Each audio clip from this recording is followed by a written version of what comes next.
right, it's time. Another week. ZTGD Radio. This episode 806. I almost forgot right when I said that. For August 5th, 2024. Jesus Christ, it's August. I can't. Yes, man. Look, back to school. Yeah, I know. Kids go back to school. My kid's back in like 2 weeks. Like, Yep. Let's start getting up in the morning, boy. Yep. We got practice on my side because my son just had all-day band camp. We had half-day band camp 2 weeks ago and then all-day band camp last week. So we were getting out. He had to be there. It was 8 to 12 the first week and 8:30 in the morning to 9 p.m. at night the next week. Jesus Christ. Man. Yeah, so we were getting up early in practice for a couple weeks from now. Oh yeah, I gotta get him back on a normal sleeping schedule. Yep. Yeah, you gotta do that. So yeah, it's coming up. It's also 5 Sundays to football. Oh yeah, can't wait. Didn't realize that we was that close. I guess we in August. Yeah, we're in August, which means there'll be the preseason, which nobody watches. Like, I don't even know why they do it anymore. Just such a waste of time. We're doing our fantasy football draft on the 31st. Yeah, it's crazy, right? As a non-football person, what is the preseason? It's basically just all the backups vying for a job. Think of it like spring training. Yeah. It's essentially. I was just curious if it was equivalent or not. It sounds like yes, it is. Yeah, oh, it's 100%. Like most of the stars don't even play. Like they just like flat out say, I'm not gonna play. Mm-hmm. So like if you watch those games, you're just watching some boring ass third, fourth stringers. Like nobody cares. Like you have to just really like football, I think, to be like, because even like the stands aren't even like full for those games. Like you can see, like ain't nobody worried about preseason like that. And they shortened it last year or the year before. Like it used to be 4 games, now it's only 3, I think. So like, oh, that's cool. Who cares? Yeah, they should just cut it out. I mean, they should just cut it. Like they cut it short, and then they added an extra regular season game, so now they're up to 17. So I don't think them players are going to go any more than 17, as much as they get hurt. Right? No. But anyway, video games are happening. It is summertime, so it's a little slower, but there are some games out there that we all playing. Anthony, you want to go for? I know you don't have anything, but do you have anything? So my friend Sam and I are still doing the Four Swords that I talked about last week. We finished it, so at least the Four Swords dungeon is open. Nice. Yeah, on Switch Online. Because it's the. You can play it multiplayer, right? Yeah, you can play multiplayer online, which works really well. And so because Sam is on my family plan, because I got him the Switch. It just sounds like you got him on your phone plan or something. He's on my family plan. It kind of is. It's like he's got unlimited text, plan, And then they're like, "Hey, this is up to like 8 people or whatever," and you're just like, "Okay." That's crazy because I don't have family plan is something you have to pay extra for. It's not like regular. Yeah, right? Okay, family plan, gotcha. And I have the Game Boy Advance and stuff. So I have the expansion pass, yeah. Yeah. So we're going through Four Swords because. All right, so I love A Link to the Past. It's not my favorite Zelda game, but I know it's not a stretch. I know everybody in this chat likes A Link to the Past too. I've never played all of the Game Boy Advance version because there's a special quest that gets unlocked, but you need 10 medals from Four Swords to do so. And it's a new move that they programmed for the Game Boy Advance version, where it's like a roll, and then he rolls, and then he like stands up and does a spin attack, something like that. And you can only get that after doing a quest that unlocks after 10 medals, which you get for having the most rupees in Four Swords. But the Four Sword dungeon doesn't open until you complete the campaign of Four Swords. So we have the dungeon open, thankfully, which is in the Dark World, so it'll be a while anyways. But yeah, they added this new quest that like probably no one has seen, because who played Four Swords that much? And it's a big like scavenger hunt almost. So like, how well do you know the world of A Link to the Past? So yeah, we're going through that, but the problem is like, if you add more people on board, that's more times you have to go through Four Swords. So it's the best to do it with 2 people. It kind of sucks. So I've played that. I tried Deep Rock Galactic. Yeah, my computer had issues with that. It's just too much shit going on. But it was fun for the very little I played. And that's it, really. Yeah, that's the one that's like fucking Helldivers, but you're like the fucking space dwarves. Yeah, it's Space Mining. Dwarfs. Rockin' Stone. Oh, I love that. That game was fun. Yeah, I did like what I played. I played as a scout, which is essentially just a gunner. That's on Game Pass too, isn't it? Yeah, I think so. Yep. I have it on PC because I think I got it. Lot. I got that on like a humble choice or something like that. So. It might be finally time to upgrade that PC, my man. So what's probably going to happen outside of like the new Nintendo console, whenever that comes out, is I'm probably just going to get a Steam Deck at this point. There you go. There it is. The Steam Deck is a blessing. I'll probably try to aim for that. Like, how long do you think before November? that thing is like can't run new shit kind of stuff? Like, I'm just curious because it is a proprietary hardware, so. Yeah, I don't know. No idea. I don't know because and I imagine they'll come out with a new one here within the next year and a half or so. I would assume as much money as it's made, that makes sense. Yeah, I mean they've got they had the OLED one, but the insides weren't that much different. So, I imagine they'll upgrade, especially because like the Ally and that Lenovo machine, whose name I can't remember right now. They're technically more powerful. They're also a lot more expensive, right? Yeah, a lot more expensive, and they chug battery a lot worse. The nice thing about the deck is it's yes, it's proprietary hardware, but it's so like wide open. You can do a lot of stuff in it, even though it's proprietary hardware. And so you can tweak it a little bit to get yourself more battery life at the cost of performance and stuff like that. Just in the settings. So that helps. But I mean, this is sort of a I guess a preview. But I've been playing the new No Man's Sky update on it, and I haven't had any performance issues at all. Now I'm playing it, I think, locked at 30 FPS. Just because 30 FPS, as long as it's stable, doesn't bother me at all, and I'd rather have that than having it bouncing around or getting super low. But I'm playing it on some pretty decent graphics settings, and yeah, I haven't had any issues at all. The only lag I had was when I was the first time I went to the Anomaly, and I think that was internet lag. Everybody, yeah, that's because that's where you're getting into the server with everybody. So, right. Yeah, that happens. That wasn't the Steam Deck. Yeah. So I haven't had any issues other than that. It does. I mean, I probably get, I don't know, 3.5 hours out of it in battery life before it dies. Playing No Man's Sky. So it holds up to that pretty well. The Ally just had its new version come out, and I guess because I was reading. Yeah, that motherfucker's $800, dude. Yeah, that's why I'm not getting it. But part of me is just like Steam Deck is going to work with my Steam account, and I don't really have to question too much. Well, and two, yes, it does. And because Steam already has the ability to add non-Steam games, you can use. There's a launcher called Heroic that you can use to get access to all your GOG, Epic, and Amazon games.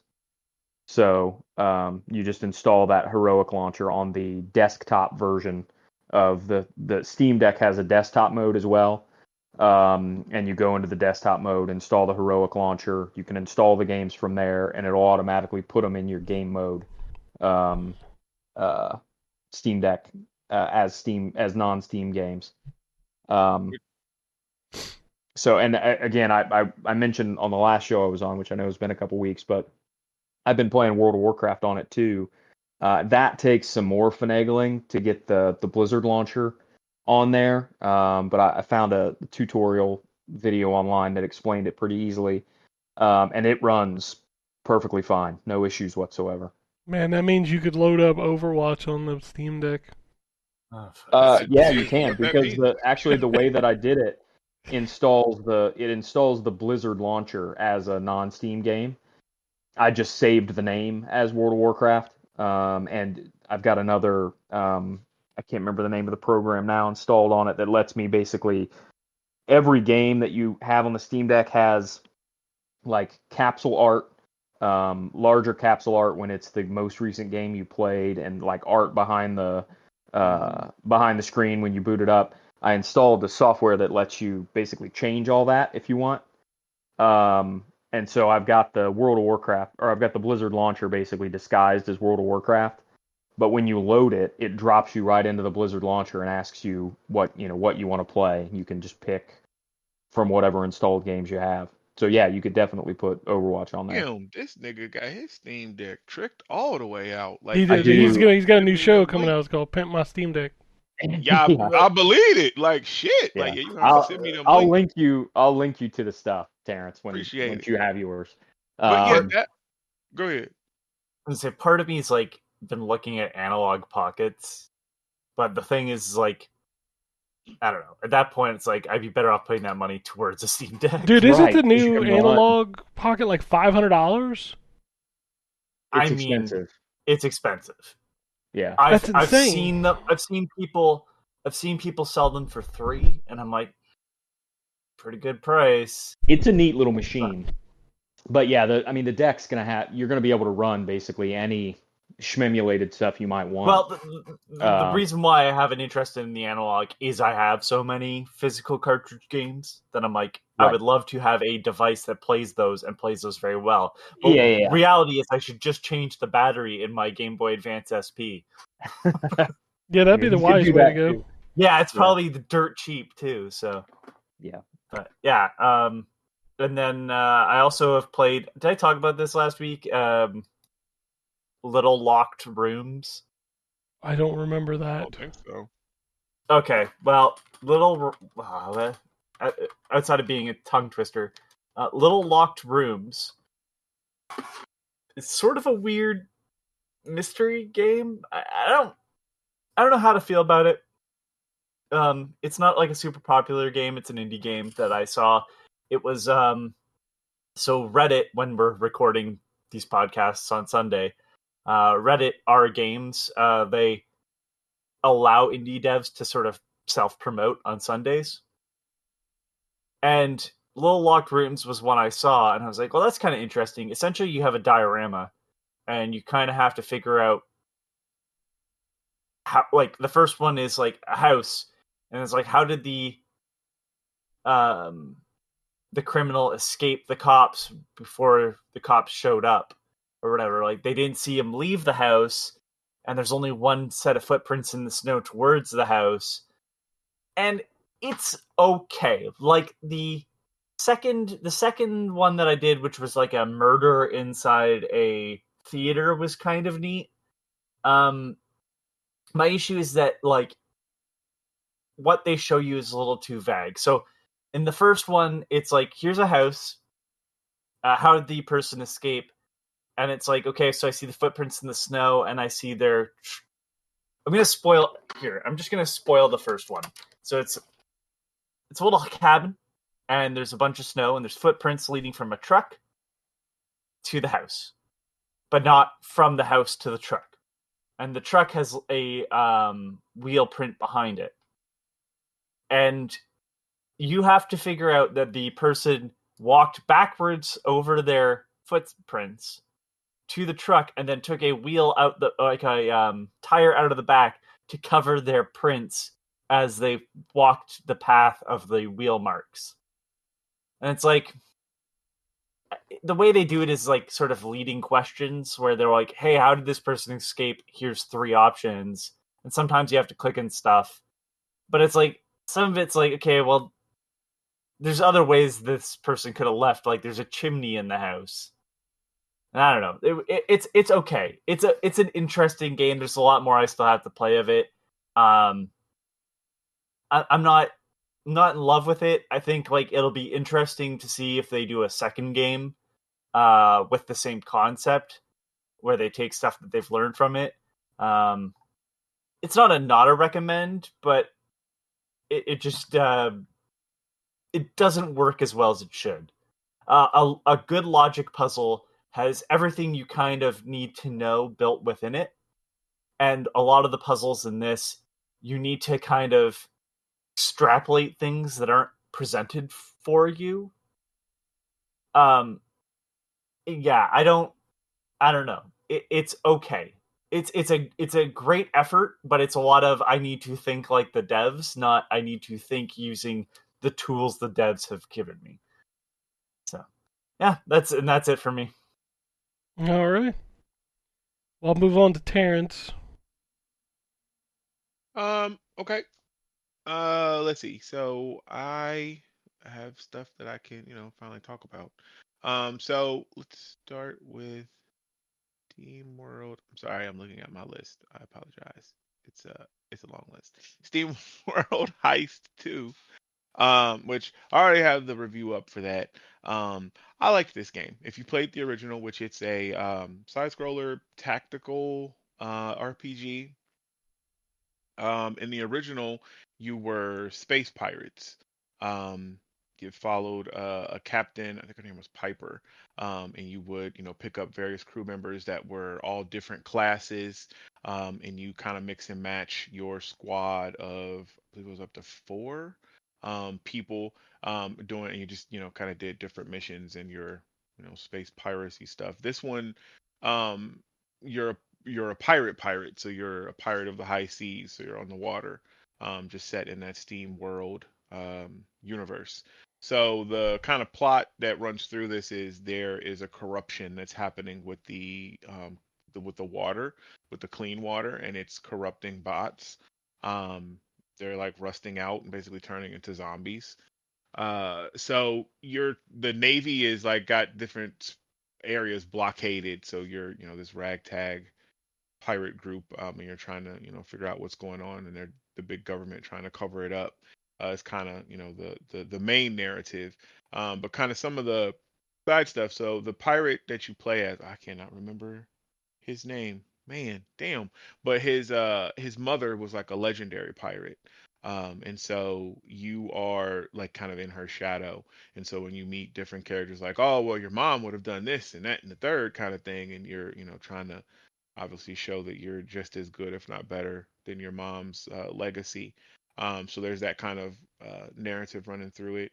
Um, the gameplay, it's open world, so there's like a fog of war that kind of covers the world. You have a submarine that you swim or sail around in, and there's different ships that are also patrolling on the Navy, and you can run up on and fight them. Combat works automatically, so you'll equip weapons on your boat, and they'll fire, forward, left, or right, or behind, and you just basically position your ship in the little arc to shoot the shots. And then kind of until they cool down and then refire. So you're just, yeah, so the shooting kind of works automatically. You're just kind of driving around, you just have to position your boat to make the shots. Um, and then the world is littered with different like bases and points that you'll go to where you'll actually take control and do that tactical more gameplay. The nice thing about this one, the last one, like I said, that the characters were locked to different classes. So like the captain was a sniper, and this character was, an engineer that had different grenades or whatever else. Well, in this, they've changed it for the better, where the weapons are locked to the classes.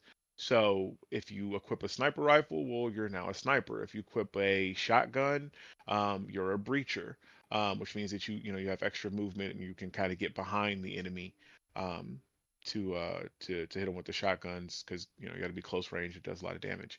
But anyway, the classes are locked to the weapons, and as you unlock abilities, you can still use some of those, not the actives, but the passives of those classes. Because like the sniper has an active where you activate it and it does critical damage, and you can you get a longer line to line up the shot. Because in this game, being that it's side scrolling, when you go to make an attack, you kind of move the stick up or down to aim your shot, and it's all about ricocheting the bullets. So you can bounce shots off of walls and different surfaces to make stuff work. So that Can you longer shoot line. hats?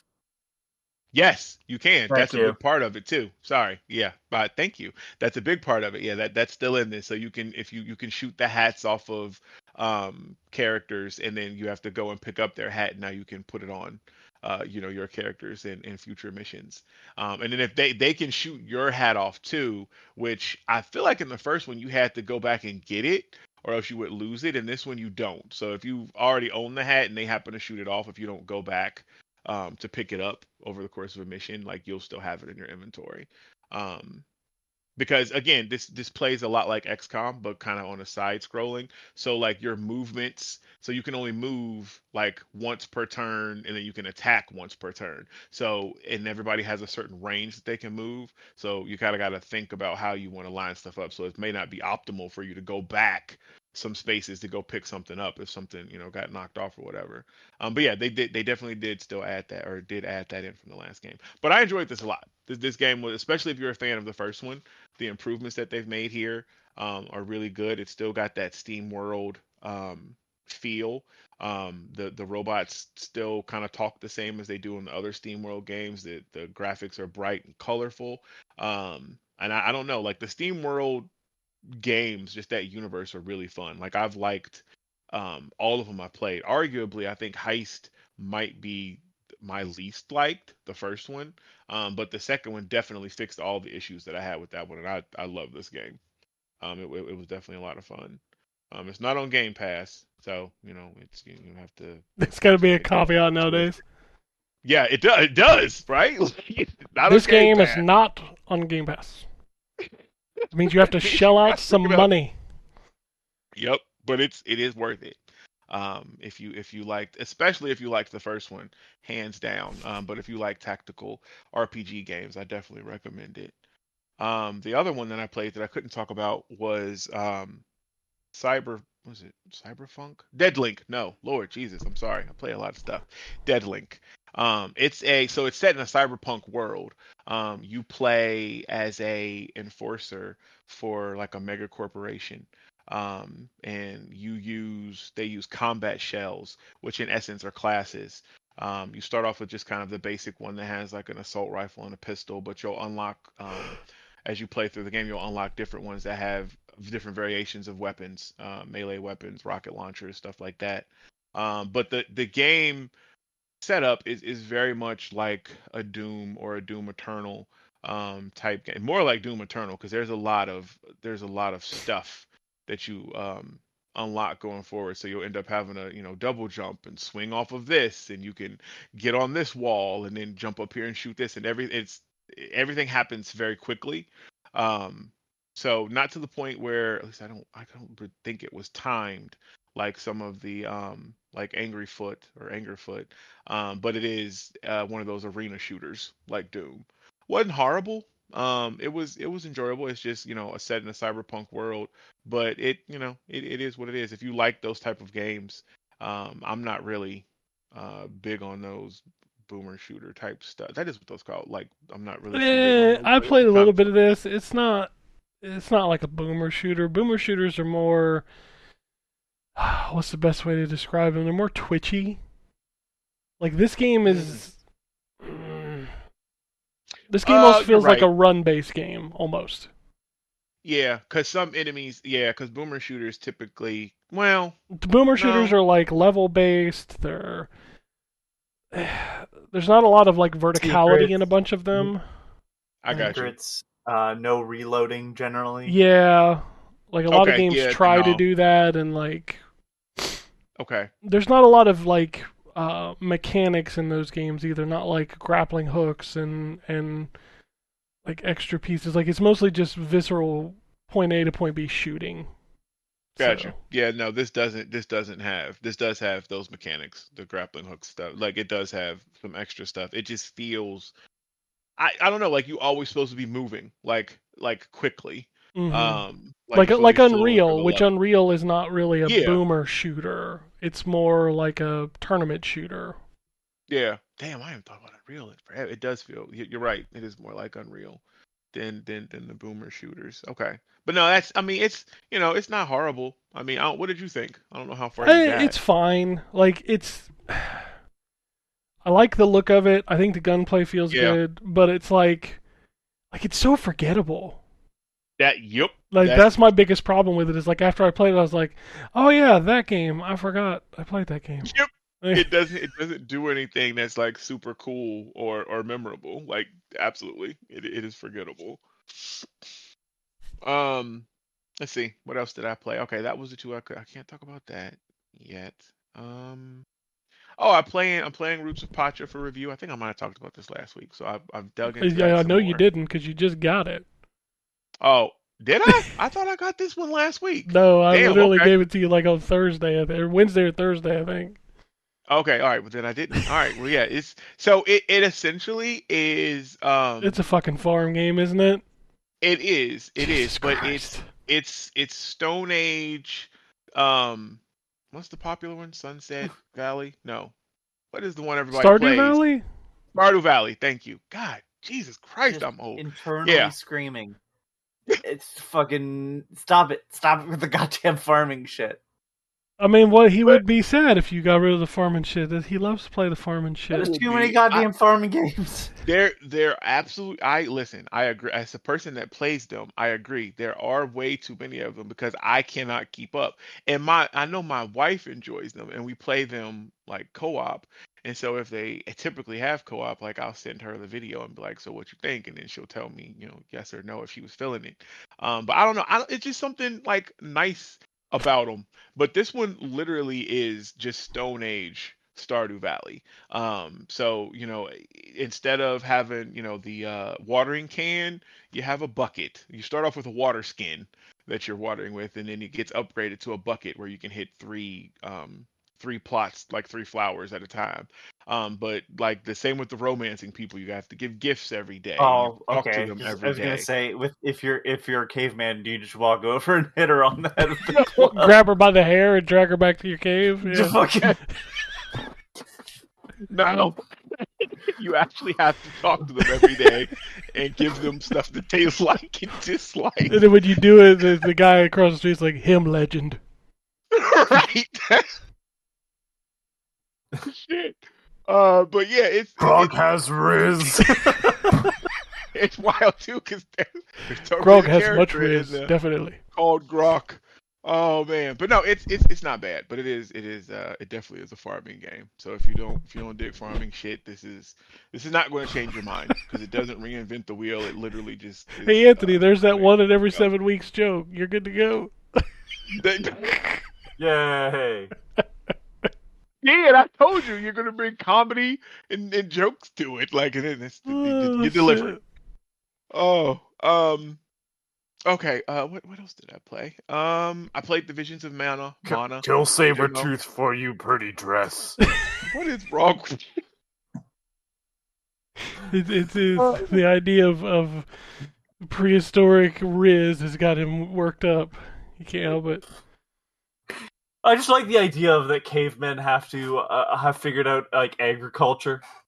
And that's You know, you know what? No historical fact.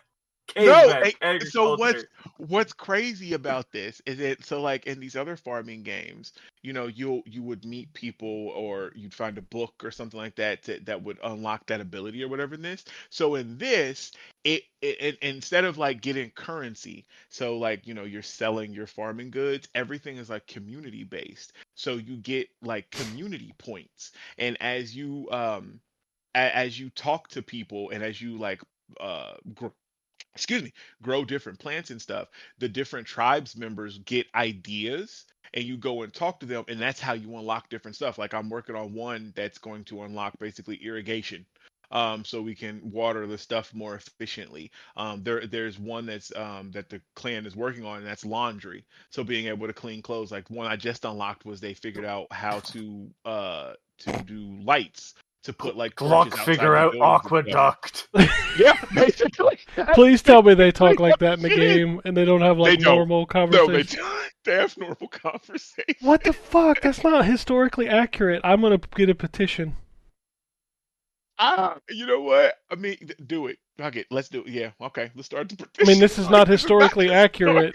Accurate. So, you know. What are we doing? What are we doing here? No, I don't know. I enjoy the game. It's it's pretty fun. Now I'm just going to be every time I talk to these people, I'm going to be doing the whole rock and vent water. Like I'm just going to be talking like that over whatever is I mean, that's what you should be doing. What the hell are we doing otherwise? Before. I'm definitely doing it now. I played some Star Wars Bounty Hunter. It's a PS2 game. It wasn't bad. I enjoyed what I played, but I mean it's a PS2 game, so they did add they did the quality of life stuff with the modern controls. Mm-hmm. There's still no autosave, so you have to play like through the whole level, which drives me insane with these games. Yeah, I don't know why. Why can't they do like some of the emulator stuff and do like a save state like in there? Like we can't just like so we can save anywhere on here. Like I hate having to play through the whole. And I guess that's what we did back in the day. Oh, 100% that's what we did. It's like, oh, well, you got to play this, but you got to finish the level. You can't stop midway through it. Like. Mm-hmm. We got spoiled by checkpoints and auto saves and stuff is what that is. And it's also like they did add something to this, I guess. Like when you beat the game, you get Boba's armor or some shit. I can't remember. Yes. Yep. Yeah, I read that because that was, I guess, they thought it was a hidden Easter egg in the original one because there's some like form or something that you'll find, and if you translate it, because it's written in like galactic, whatever that language is. But if you translate, nerd whatever shit, moon language you want to bring up today. Basically, language. You translate it. It translates like moon language. Him understand. It translates to like if you collect everything or 100%, you unlock Boba, and it was supposed to be like you would be able to play as Boba Fett, but it was never actually put in the game. What game was this? Star Wars Bounty Hunter. Star Wars Bounty Hunter. Okay. But yeah, I definitely love how they were just like, fuck it, that would be something that would be written on the walls. Basically, right? Like, yeah, because it was written in whatever galactic fucking common or whatever the fucking thing is. Moon language. Galactic kanji. Let's go. Yeah. Some idiot in universe is like, yeah, I have Boba Fett's armor, and if you just collect all the things, I'll give it to you. All right. I mean, that's kind of like right. This is the way people in our world think conspiracies operate. Dude, people go through all this time, energy, to set up these incredibly elaborate and dangerous conspiracies, and then put signposts about them out there for people to discover. Guys, they're clearly leaving hints for us. Right. Instead of just shutting their fucking mouths. Because they work under some code, guys. When they do illegal things, they have to actually admit it out loud. Did you see this wall tile? It's shaped this specific way, and that means that the moon landing is fake.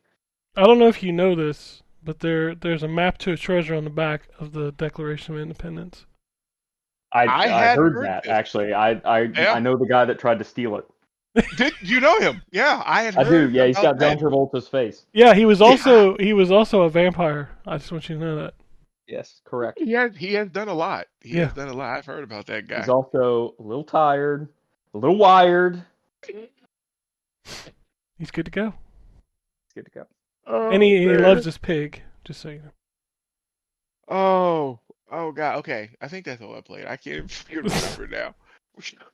On Nicolas Cage shows, Jesus Christ. Yeah, I think because I can't talk about that yet. Oh shit, I can't talk about that yet either. I have a preview that I got to do that I'm super Yeah, excited I'm about. jealous of that preview. I really am. I was gonna do it, and I'm Oh my like, god, I'm not gonna mess with this. But yeah. I am super excited for this one. But yeah, that'll be out soon. But yeah, We'll talk after the show so I I know what think you're that's talking it. about. Oh yeah, I got you. Yeah, I think that's it. Yeah, that's it. That's all I got. All right, we'll move on to the wombat. All right, so it's been a while since I've been on, but unfortunately I've been incredibly busy, so I really haven't had time to play a ton of different stuff. Um, I did play some more World of Warcraft on Steam Deck. Um, I'm just basically because I've got up to level 20 in the free trial. I'm just making new characters and getting them up towards level 20.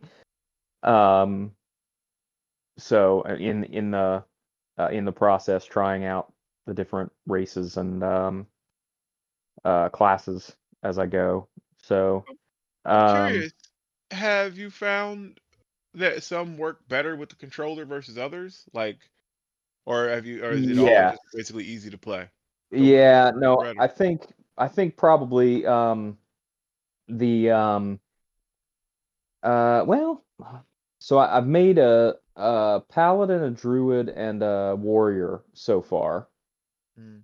Um, and I'd say probably the um the paladin worked completely fine with the controller, no issues. Um, the druid worked mostly fine with the controller. And the warrior's fine with the controller. The the only thing that sometimes gets a little tricky is the same thing that gets tricky on the PC, where it's like you've got the icon for the attack or whatever, and just remembering what that attack does early Yes. on. Yeah. Uh, Yeah. but overall, I'd say all of them work pretty well with the controller. And so I think I said this a couple weeks ago, but this controller mod for this game, it's a complete travesty that this game never came out on console. Like the controller mod works so well.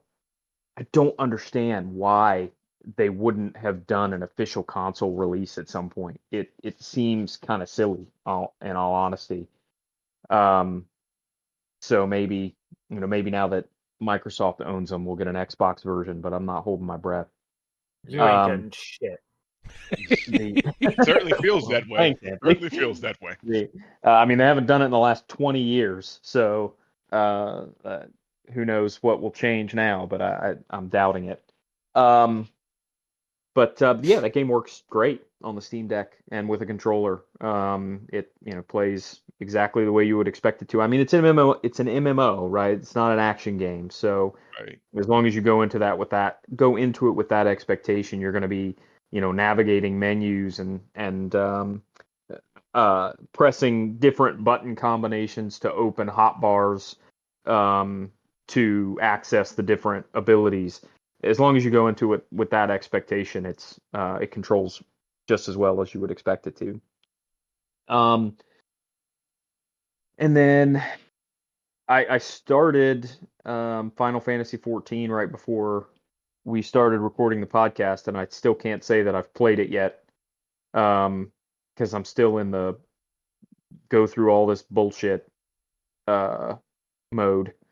But I'll be trying that to see if I like it enough to. So I don't think I mentioned this because I don't think I've been on the show since I tried it the first time. I months ago when it first launched, I downloaded Final Fantasy 14 and connected my Square Enix account to um, my Xbox account and downloaded the game, but I never created a character. Like I never got that far into it. I just downloaded it, connected my account, whatever.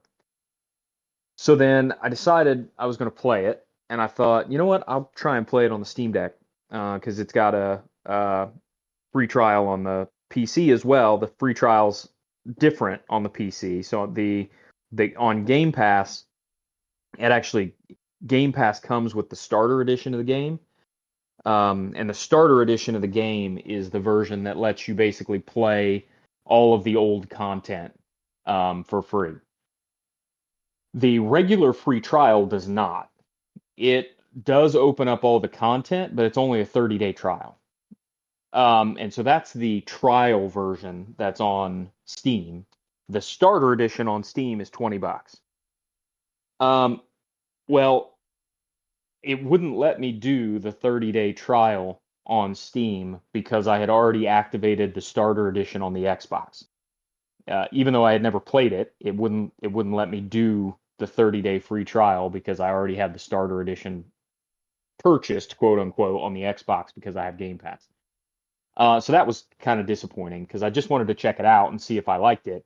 And I wanted to check it out and see if I liked it on the deck, but I couldn't do that, not without spending $20 on the starter edition, and I'm not going to do that until I play it and see if I like it. So I am just going to try it on the Xbox and see if I like it enough to invest in buying the starter edition for the Steam Deck. Hard for me to tell yet because I haven't actually been able to play it. I've just been talking to this little short thing. This little short thing. God dang it. And I'm whatever the big I don't know, Incredible Hulk looking race is. You. Yeah. So it's extra tiny. This is what happens when you only play Mystic Quest. Yeah, I don't know anything about Final Fantasy. So which Final Fantasy? This is 14. 14, the MMO. The MMO. Oh Lord. You play Tactics? I did play Tactics, yes. Okay, it's the same world as Tactics. Universe. Yeah, it's the same world as Tactics. Yeah. That helps. Same world as 12. It's 12, right? I have played. Yeah, I should 12. mention, even though Ken just said I've only played Mystic Quest, that's not true. I know. I have played Final Fantasy IV. I've played Final Fantasy VI. I have played Final Fantasy VII, although I did not like it, so I quit relatively early. I have played Final Fantasy XI, actually, way back in the day. I have played Final Fantasy 16, although just a trial, even though I own it, I haven't actually gone back and played the full game yet. So I have played a lot of the Final Fantasies. I just haven't invested a ton of time in each of them. The only ones I can say I've invested a significant amount of time in are Mystic Quest, yes, which I have beat like 6 times. Final Fantasy VI, which I have not beat, but have played. I've probably put 20 hours in that game on 6 different occasions. Did you at least suplex the ghost train? No, I never got that far. I don't think. That's like the best part. It's hurting me. This is hurting. I don't think I ever got that I was gonna far. say when he said I don't like Final Fantasy VII, I quit playing it. I felt like somebody in the audience went then passed out. What happened? I just don't. It's not my thing. I don't know what it is. Did you play Dragon Quest? Oh God, 12, right? Was the 12? No, 12 not out yet. He is the future. No, because you know what? Him in future. We did the stupid thing that Final Fantasy did, which was make a mainline game an RPG. So it sets off my count. Yeah, an MMO. Yeah. 10 did. 10 is that in Dragon Quest. Yeah, 11. You played through Dragon Quest 11, right? I haven't played through it. No. Well, hold on. God damn it. I started Dragon Quest 11 on the Switch and put probably, 15 hours in it. And then decided, you know what? I'm going to go back and play all of the Dragon Quest games before I play this game. So Dragon Quest 11 is actually what started my march back through all of the Dragon Quest games. Hold on, wait. Can I just ask a question? I just got a question. Was there a particular reason? Was there a plot point in 11 that you was like, they talked about this in 4. Let me start at 1. No, but I was playing it, and I think I've told this story on the podcast before, but Dragon Quest, Dragon Warrior, okay, so Dragon Quest 1, but I knew it as Dragon Warrior, was one of my favorite games on the NES. I played that game all the time, even though when I was a kid, I had no idea what the fuck I was doing. I got my copy of Dragon Warrior free from Nintendo Power, like so many other people did. That's cool. And I played the game a whole lot. Beat it at least once. I don't remember beating it a second time when I was a kid. I do remember beating it once. That was when I was older. Not older, but probably 14. But when I was a kid and first was playing it, I didn't know what the fuck I was doing, but I loved it. So I'd just play it all the time until I got tired of it. So when I was playing, so after that, I rented Dragon Quest II and I rented Dragon Quest III when I was a kid. But again, never got super far in them. Just played them while I had them rented and had a lot of fun with it, but never actually finished them when I was a kid. And so when I was playing, and then I played 8 as well, but never finished that either, because that was also a rental. And then when 11 came out, I bought it and played it, and I was like, man, this is so freaking good. And I remember playing it reminded me how much I loved the first game. So I decided I'm going to go back through all of them because I never finished 2 and 3, and I never played 4, 5, 6, 7. So I decided I would just go back through all of them instead of continuing to spend time playing. Well, actually, I missed a step in there. As I was playing through 11, it reminded me how much I liked the first game. So I decided to go back and play through the first game because I know it was relatively short. Playing through the first game made me want to play through 2, 3, and so on and so forth. Gotcha. So that's what pulled me away from 11. And by the time I could have gone back to it, I was like, well, I don't want to go back to it until I play all the other ones. So the reason why we've gone down this pathway, just to explain to everybody else how I've set this in motion,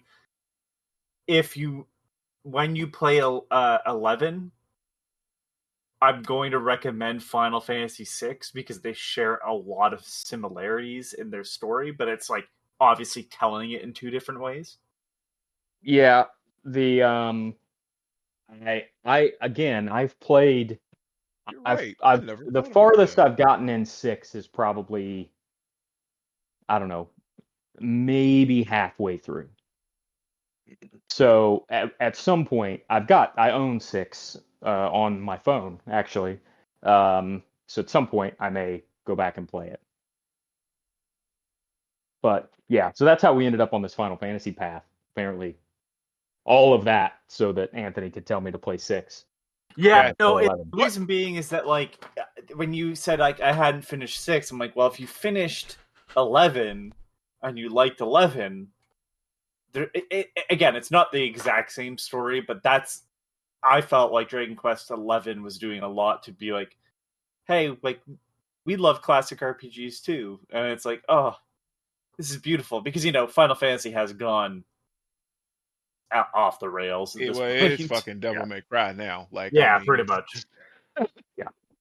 Well, I'm also I likely won't be playing any of that this year because Dragon Quest III HD 2D comes out, and Dragon Quest III is my favorite, so I will definitely be playing that when it comes out. What number are you on in your quest of replaying?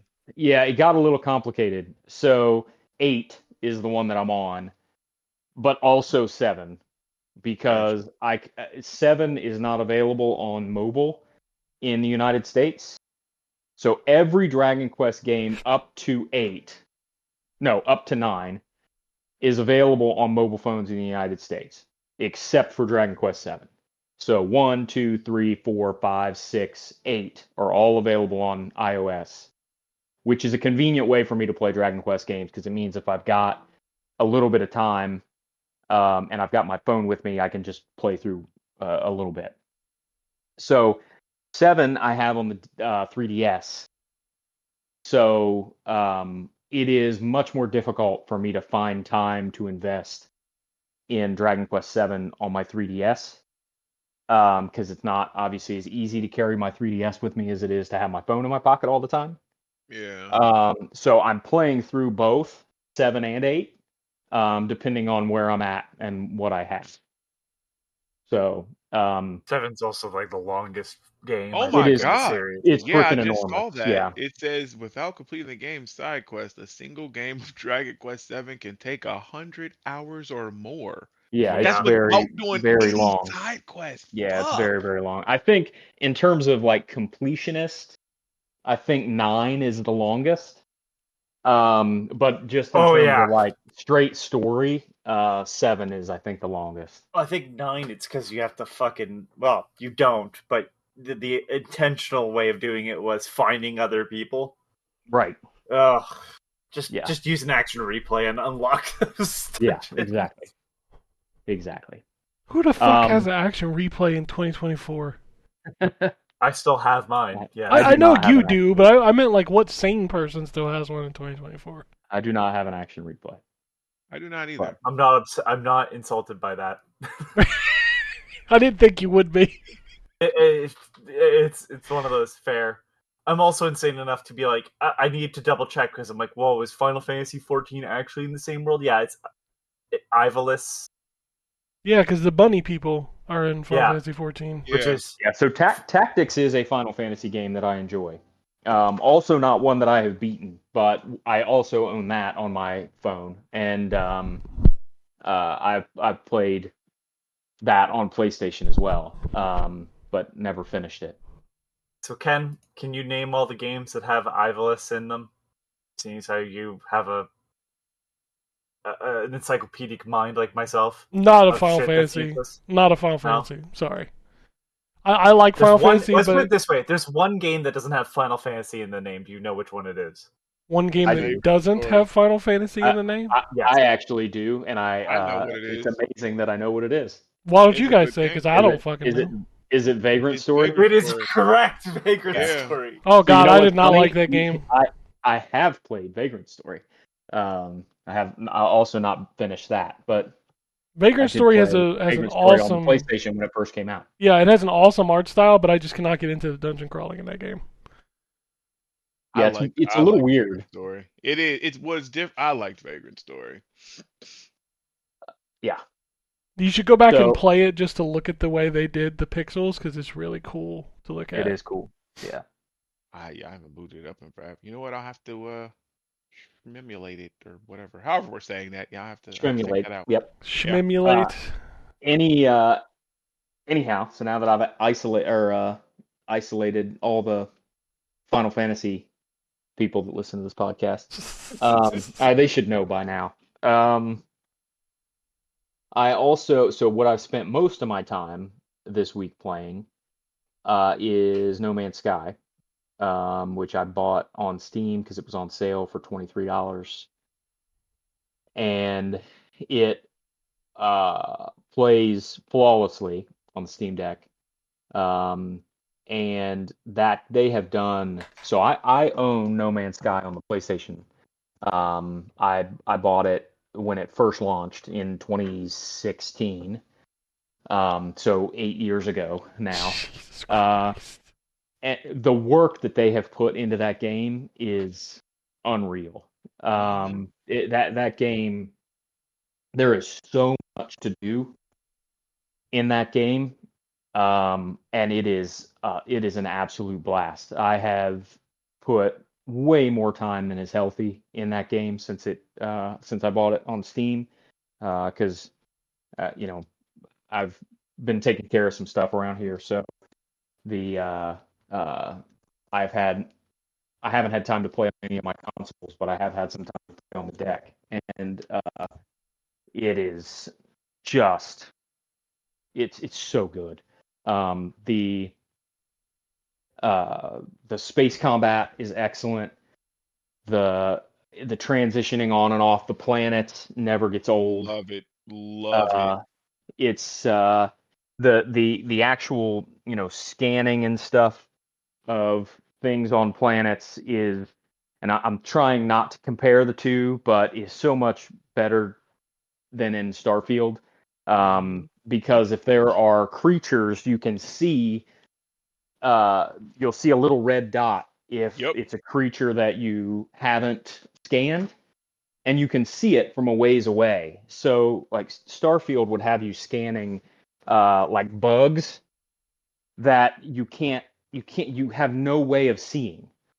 So you just have to try to look for these little fucking bugs crawling around. Whereas in No Man's Sky, you see a red dot and you're like, oh, okay, there's some kind of creature over there I haven't scanned already.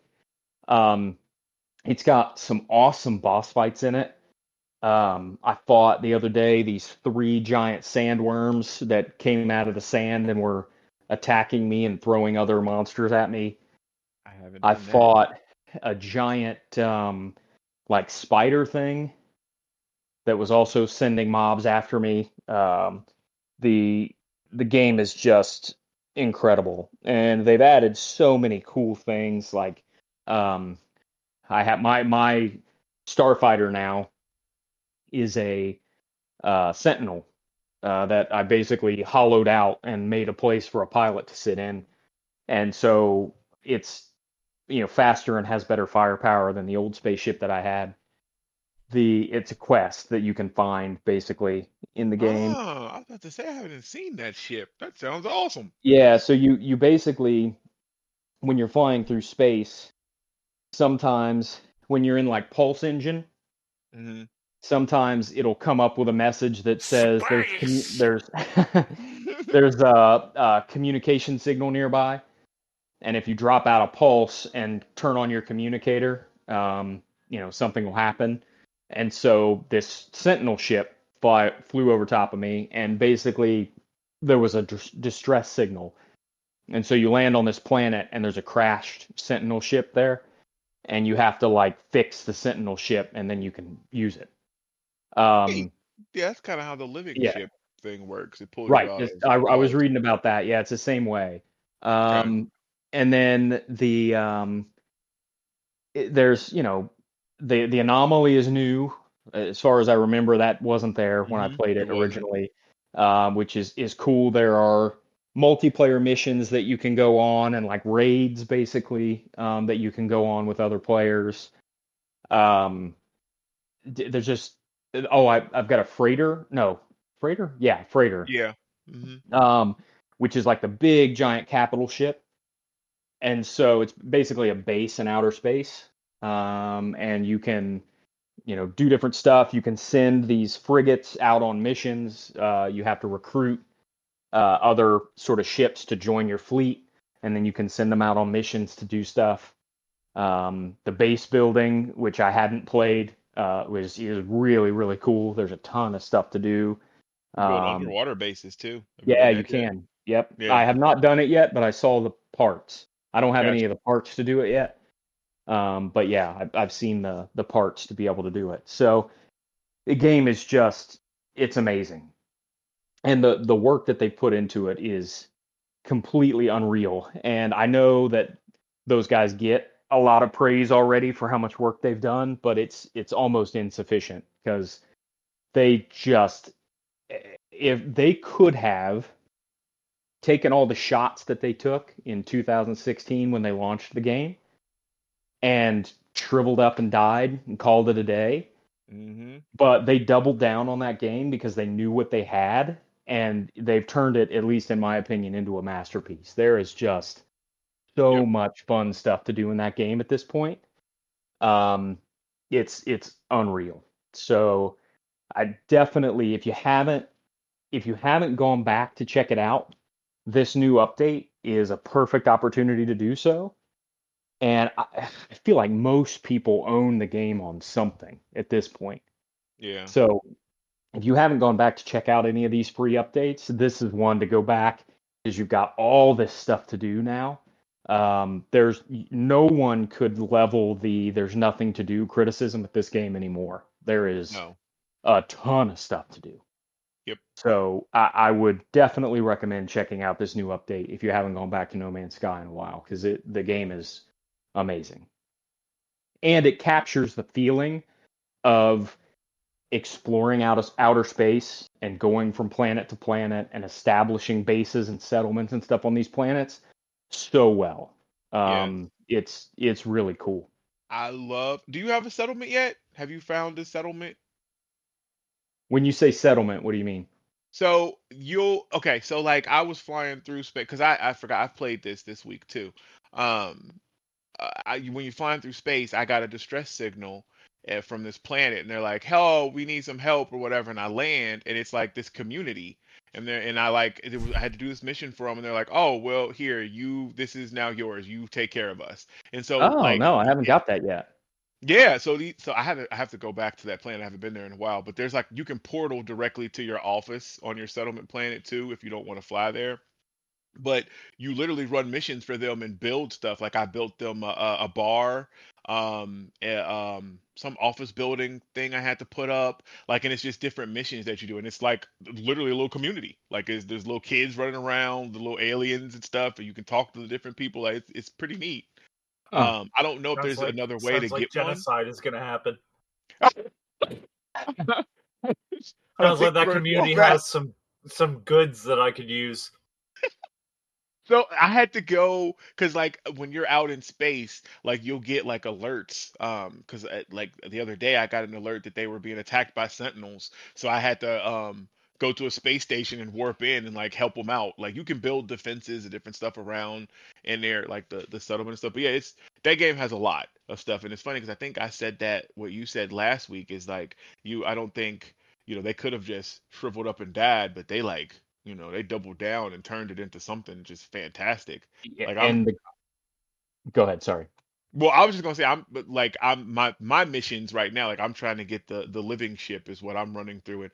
Oh my God, it takes forever. Like there's points of it where you get like this part, but you have to let it sit for 22. Like the first one was 18 hours, then it was 24, then another one was 22, then there was another 22, and now I have to find a portal. And this is what, because you're starting early, this will be important for you. I have to find a portal that will take me directly to this planet. So every planet has basically a Stargate. It has a um glyph, whatever, it's like 8 or 9 glyphs that will a phone number that will dial directly to it that'll take you to that planet, and you find them when you go to the different space stations. When you're walking around, you'll see certain people that have like a blue aura. They're travelers. You want to talk to them. They won't be at everyone and they're rare, but you want to talk to them and run the little quest that they give you, and then you want to ask them where they came from, and they'll give you a marker that'll send you to a graveyard where you'll find one of the glyphs. Oh, And you'll okay. need those to unlock to open these portals. So anytime you go to a space station, just look around for somebody with an aura and unlock that glyph. Because if you want to do the living ship thing, you'll have to get all these. So that's Okay. where I'm at. So I now have to go back and try to find all these glyphs before I can move on. Nice. But yeah, the game is incredible. Like it's Oh, yeah. such a good game, and I Yeah. I'm gonna. love coming in, and I'm done after this. I'm sorry. I love this game. I love coming in like off of Pulse, like off to a new planet, like coming down as fast as you can, and then like switching to reverse, and then pulling up real quick where you're like Yeah. just skipping the ground. Like, Yeah. oh my God, it's so fun. Like I want a real Yeah. spaceship. I want a real That spaceship. that the transition, like I said, the transition between. I know it was again, not to bring up Starfield, but I know it was Yeah. I know it was a hot topic when Starfield came out that it doesn't have the sort of dynamic transition between the world and outer space. And Hmm. listen, there are tricks there, right? Um it's not behind the scenes as smooth a transition between planet and space as they make it feel like it is. Right. I'm not Right. talking about it from a technical standpoint. From a visual and sort of just feeling standpoint, it is incredible to Yeah. transition from outer space through the atmosphere and then doing what you're describing where you come flying in towards the ground and pull up and sort of skim along the ground and fly along the trees and stuff. Hmm. um just being able to sort of take your starfighter and be flying through canyons or whatever on these planets and then tilt the nose up Yep. and now I'm Through the in outer clouds, space. and I'm in It space. Yep. It's there so good. there's a reason that so many people were frustrated with the way it was handled in Starfield, and that reason is because of the way it's handled in this game.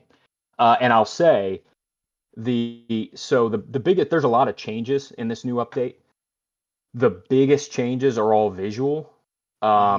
They've completely overhauled the graphics, and the new clouds and the new water Oh my God, yeah. I mean, it's incredible how much of a difference it makes. Yep. The new, like, they added like the wind and storms and stuff are much more visually impactful, and it really does make a huge difference. The in the way the game sort of looks and feels, and the way it feels when you're flying into and out of and around a planet. So I'm telling you, like I said, most people I think already own this game. If you haven't made your way back to it, now's the time, because it's just incredible what they've done with it. So all the props in the world to those guys, and I can't wait to play their new game, which I know is, I think, next year, right? I think it is, yeah. So yeah, anyway, that's enough of me talking about an 8-year-old game, but it's an 8-year-old game that just got a very sizable refresh. So Right, and it's on Game Pass too. So if yep, you it have sure Game is. Pass, Yeah, that's right. check it out That's for right. free. Yep. Yeah. And then I think that's it. That wraps me up, I think. By the way, Terrence was talking about SteamWorld Heist 2 earlier. If you have Amazon Prime, the first game is free on the Prime Gaming this week or this month. So if you have Prime Gaming, make sure you go there and pick that up. For sure, because yeah, it is a good game. The sequel just improves on a whole lot, but the first one is definitely good. All right, Ken, all you. All good. No, I don't have a lot, so that's good. The other people were playing games, because I spend most of my week continuing to review the TCL TV, and I have to say that, like, holy shit, that thing is amazing. I've already written 800 words about it, and I haven't even talked about picture quality yet. So Damn. I got a lot. Yeah, I got a lot to say. That review is going to be deep. I'm hoping to have it up by the end of this week. So I'm working through that. I did play a little bit of indie stuff. I was going through some retro stuff. I dug out a PS3, went back through that. Ordered a terabyte hard drive today, so I'm gonna install that today. Hopefully that hard drive I had in the old one, kind of like the 360 one, was so old that everything was so slow, and like I just feel like it's on its last leg, so I'm just gonna put a terabyte in there. I dug out the Polymega because I hadn't messed with that thing since I reviewed it like 2 years ago. I really wish you could hack that thing because the interface is so smooth and slick, and I love the way that they like cycle games. Like, there's so much about that console that I like, but not being able to side load stuff onto it kind of sucks, because like if you don't have the modules or the cartridges, there's just really not a lot of point to it. It's the same. It's weird because, like I said, I was looking at analogs, right? And that's the same thing, right? Like, you have to have the actual cartridges. Hey, this can play Game Gear, but you need an adapter, which is more money and all that stuff. So yeah, like, that's what kills this, because the friggin'. So here's a funny thing. So like I watch a lot of GameSack on YouTube, and he did a review of this back in March, where it was on, was it firmware 1.1.31? So like when I booted it up yesterday, you got to remember I haven't booted this thing up in probably 2 years. It's still on firmware 1.1.31. Which was wow. Oh yeah, I mean, this was literally a console that I was surprised came out, but I never expected it to go any further than just kind of getting out the door. Yeah, it's crazy because this thing is stupid expensive. If you buy it off the shelf, it's like $550. Yeah, I'm looking at it. And then the modules are $80 a piece. Although they do come with a controller, which is nice. And it's I'm just so shocked somebody hasn't like hacked this thing yet to like sideload stuff into it. I just think there's not enough of them. Yeah, that's the other part of it. To warrant, because it's and because they chose to go the emulation route rather than or emulating through software rather than emulating through hardware. Mm-hmm. I think that just kind of killed any interest in it. Yeah, I think this thing would have been huge. Originally, it was supposed to be FPGA, which was going to be like, whoa, okay, because this was originally called like Retro Blocks, I think. Yeah.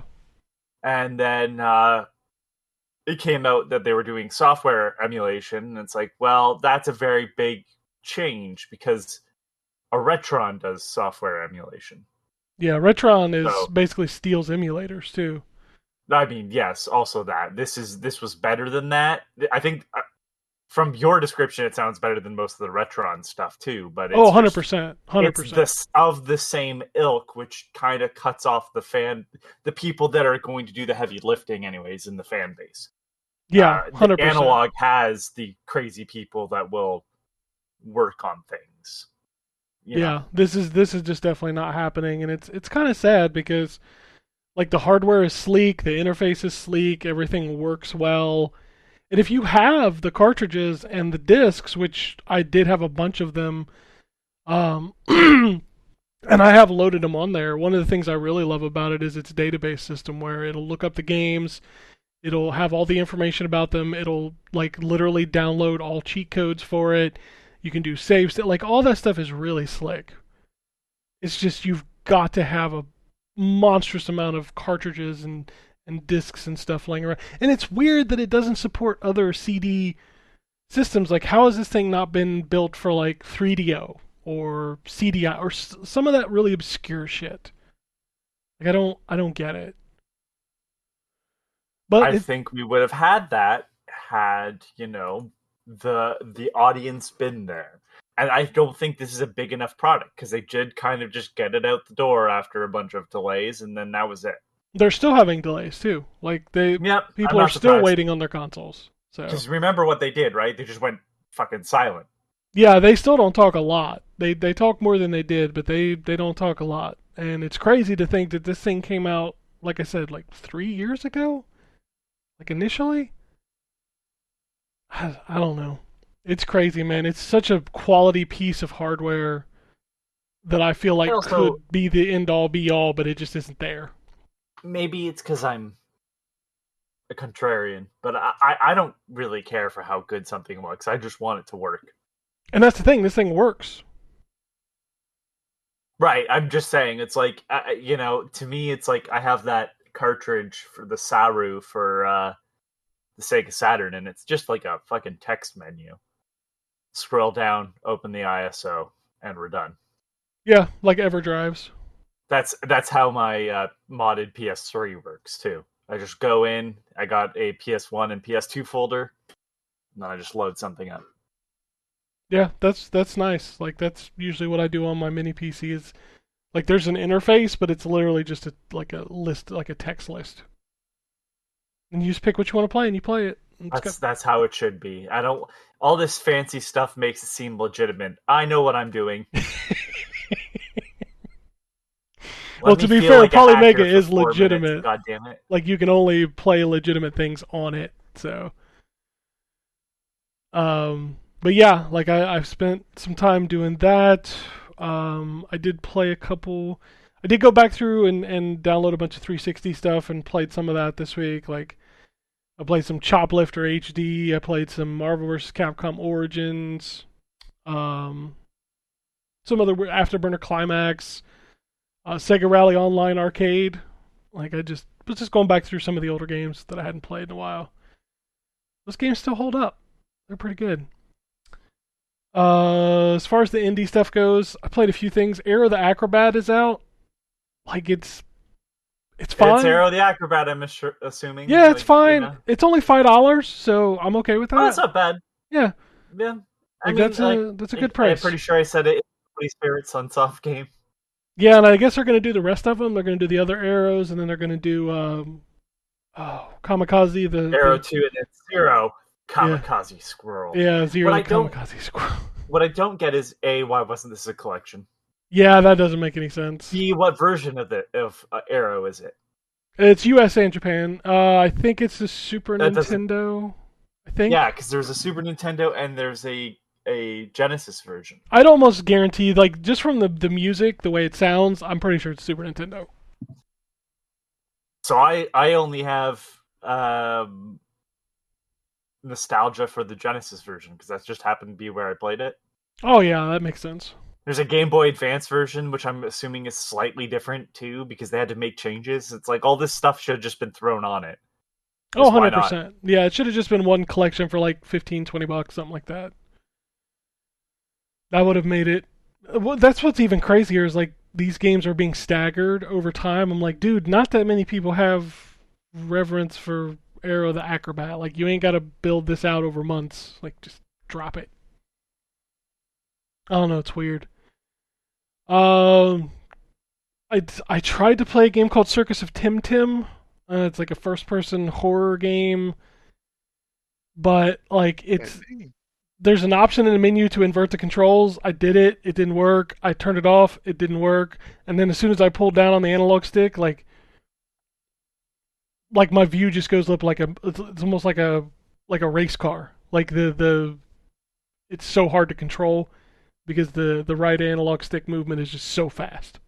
As soon as I see mascot horror, I'm out. Yeah, like I just couldn't play this game. There was another, which seems to be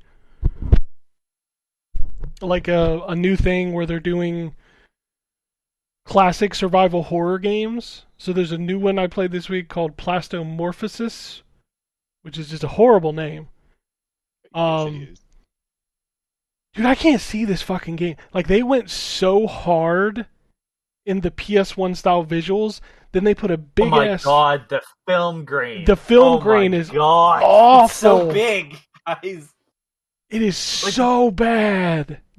You can't have film grain. But dude, it's awful. It's some of the worst I've ever seen. It's so large. I'm looking at screenshots. I can barely tell what's going on. Plastomorphosis. Here, hold on. I'll just link you the Steam page so you can look through all the same things. Bless you. Dude, like, just look at a screenshot and imagine that in video, and it's just like, you can't see shit. It's just... It looks better in video.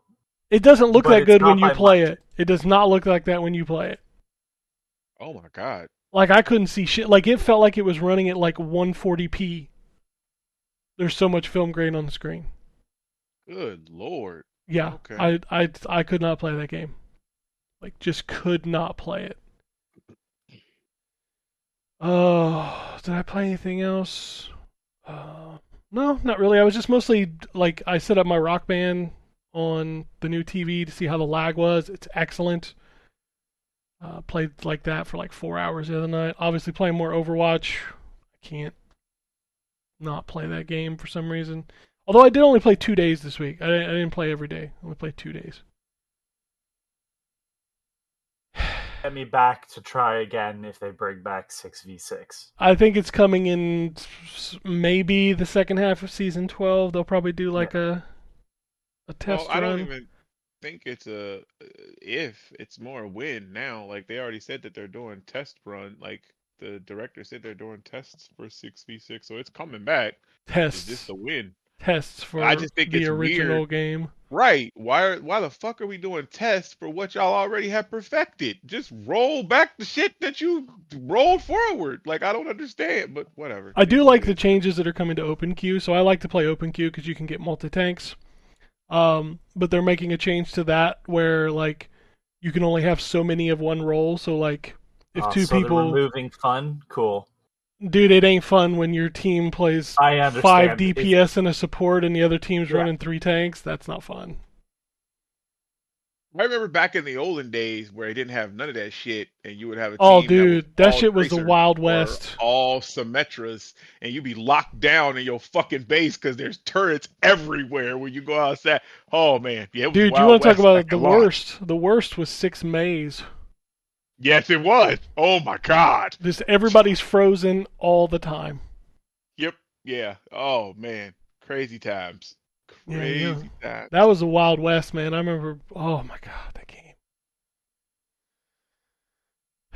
Anyway, yeah, I played a lot of that, but that's pretty par for the course there. So this week, yeah, I'm definitely gonna finish up this TV review. I'm very happy with it.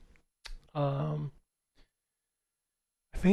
still won't be able to talk about the other game I've been playing for like 2 weeks next week. It's crazy. I don't know, man. But speaking of games, like this is the week of Ken's indie games. There's a lot of like smaller games this week. I'm very interested to check out. We'll go through Xbox and PlayStation first. PlayStation 5 and Xbox Series X. We've got Signy, All Guns Blazing. I'm super stoked to play this game. Yeah, you know that it's free on Epic Games. Like you can claim it for free apparently for that. And I thought it was an error because that game is new. But yeah, August 8th through What the game is it? 15th. Signy, That's All Signy. Guns Blazing. It's a shmup. Oh, okay. And you said it's Terrence. You said it's free starting the 8th. Yes, sir. Yeah, the 8th to the 15th. That's weird. That's like it comes out on the 6th. Why is it free on the 8th? That's weird. It's weird that it's even on there because they typically don't have brand new games on here that they give out for free. But fuck it, if you're interested. Just looking at this, I can hear my computer screaming in pain. Yeah, I've seen some Holy videos shit. of it. It's not my type of thing, but yeah, That's so much post processing. Oh yeah, that It's a game lot. is a bullet hell, baby. Let's It go. is a lot. Like yeah. Next up we got Eden Genesis, which I feel like I mention every week and never comes out. I don't know. It's weird. Pepper Grinders coming to Xbox. That's cool. Seed of Life. Another one I'm super excited to check out, Volgar the Viking 2. Don't know if you ever played the first one. That is a visceral ass 2D side scroller, and I love it. Caddy. I have the first one on Switch. It's very good. Yeah, it's a great. You know they ported it to the Dreamcast. Like if you're running Botticera, you can just download it for free. That's pretty awesome. Yeah. Dreamcast. Yeah, somebody ported it to the Dreamcast. That game is really good if you've never played it. It is hard as fuck though. Oh, okay. Yeah, I've never played it. Creatures of Ava, which we already talked about. I Want to Go to Mars. The Lullaby of Life. Cat Quest 3, which we'll talk about next week. Cultist Simulator. Dead Age 2. Deathbound. SteamWorld Heist 2. What the fuck? That Time I Got Reincarnated as a Slime. Isekai Chronicles. It's an anime. Really good anime. My kids tell me. Sorry, I'm not a weeb. I apologize. And then Graviators. I do want to mention this, and I know Wombat will remember this. Probably Terrence too. Back in the day, you know it's time that the fall season starts because Madden NFL comes out on Monday. Oh, man. Yep. It's crazy that game is out on Monday next week, so a week from tomorrow. I think this has got. So I'm looking at That Time I Got Reincarnated as a Slime Isekai Chronicles, which by the way has like one of the worst logos I've ever seen. With a name like that, come on. The name I think is crazy. It's a 2D action game. Say what? That also has a village builder. Oh. So it's fucking ActRaiser. Sounds like it. Sort of ish, yeah. ActRaiser 1, we should clarify, because ActRaiser 2 got... Yeah, because ActRaiser 2 is just an action game. As players progress through the story and meet new allies, the community will grow from a small village to a great nation, build a wide variety of buildings to take advantage of the Tempest. Resonance, I don't know what that is, I don't care, which strengthens resonance as you create more structures in your village. Okay. Huh. Yeah, It sounds like you can bring stuff from like the modern day into this fantasy world, which is kind of neat. And then it says there's 50, also more than 50 original subquests to enjoy. I don't know. This might be one of those like, Jesus Christ, it's a full price game. All right, well, you know. Whoa, was it $60? Yeah. God damn. Yeah. This is for fans of the anime. Like I'm looking at a video of it. Actually, it's anime. Oh Lord. Anyways, yeah, you gotta. That's nah. Sorry. Imagine. Wait, is this on mobile too? Probably. It is. Oh snap! This came out on mobile on July 31st. Great. Oh wow. Okay. They just porting the mobile game. That's crazy. It's easy. It's easy to do that now. Just fucking do it. I mean, yeah, but okay, well. PlayStation Alrighty. 5, the only game that we didn't mention is Arcade Paradise VR.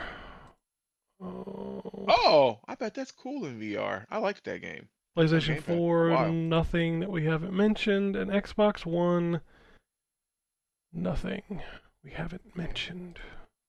Let's go to the Switch. Yay! We got Botshot, Metroplex Zero Sci-Fi Card Battler. Okay, I heard that it's Backshot, and I thought something different. I was like, Yeah, where's you go to on Twitter, Switch? you'll find Jesus plenty of Christ. that. What was that? What was the Fucking name on of the game, Twitch. Ken? Which one? The one you just said? Metroplex Zero Sci-Fi Card Battler. That's not even the weirdest game coming out The that day. hell?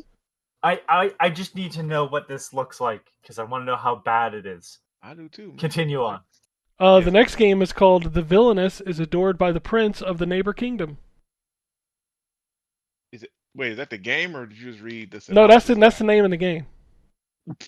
Jesus Christ. Okay. The next game is called Natsuman 20th Century Summer Kid. The next game is Pigeon Sim Bird Simulator Premium Edition. Sorry, what was the villainous? The game? Villainous is adored by the Prince of the Neighbor Kingdom.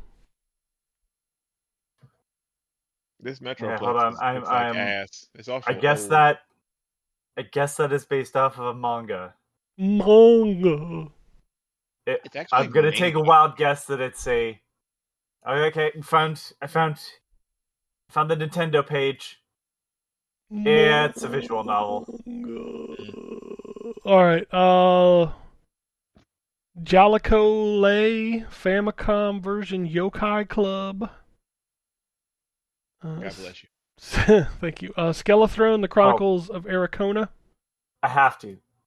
Metroplex Zero Sci-Fi Card Battler. Mm-hmm. It came out in 2023. Neo Cyberpunk Roguelike Card Battler. Fun times. Just instantly, yeah. Yep, I'm out. Man, I'm reading some of these names are cracking me up. All right, the next game is Anime Dance Off Party Total. Hell yeah. Party Total, huh? Party Total. Dude, this next one, I feel like I gotta play this game. It's called Billy Bum Bum, a cheeky puzzler. What? Billy Bum Bum. Billy Bum Bum, a cheeky puzzler. A cheeky puzzler. I'm looking All at right. it. Yeah, I'm looking at it. I bet you are. It's a cute puzzle game. Will kick your butt. Behind the sweet pastels of Billy Bum Bum lies puzzles for the true thinky mind. Thinky Mind? I hate that I had to say that, but that's what it says. Okay. Use seemingly Thinky simple mind. mechanics in surprisingly deep and satisfying ways. Okay, you need to stop using weird words. To rescue your friends in over 250 levels. Fart for freedom. Art for freedom. Awesome. I do that on a daily basis. It's not the worst presidential slogan. Art for freedom. It's a Make America flatulent again. Let's go. Oh god. Also, I love that Natsuman. So I looked up Natsuman. What is Sorry. that? Natsuman, 20th century summer kid. Looks neat. It's like, yeah, man, doesn't support your local language, even though all the screenshots are in English. Oh. All right, moving on. Cats hidden in magic places. Whoa, okay. Delirium. Demon Go. Drone piloting street flight simulator. Egg console. Arg Juice no Tsubasa PC 8801 MK2 SR. God bless you. Okay. Yeah. Grey Dawn. Kanamaze. Love is all around. A Mochapon. Pum Pum. Shikon X Astro Defense Fortress. Slot and Learn Hiragana. Zoko Mage. Spin and Match Puzzle Learn at Once 3 languages. Sushi Drop. Train your brain, spot the difference with Japanese landscapes. Vivid Lope. Bid Battle Auction War Simulator Storage Hunter, Boom Robots, Escape from... Okay, Vivid Lope. I thought I recognized the name Vivid Lope.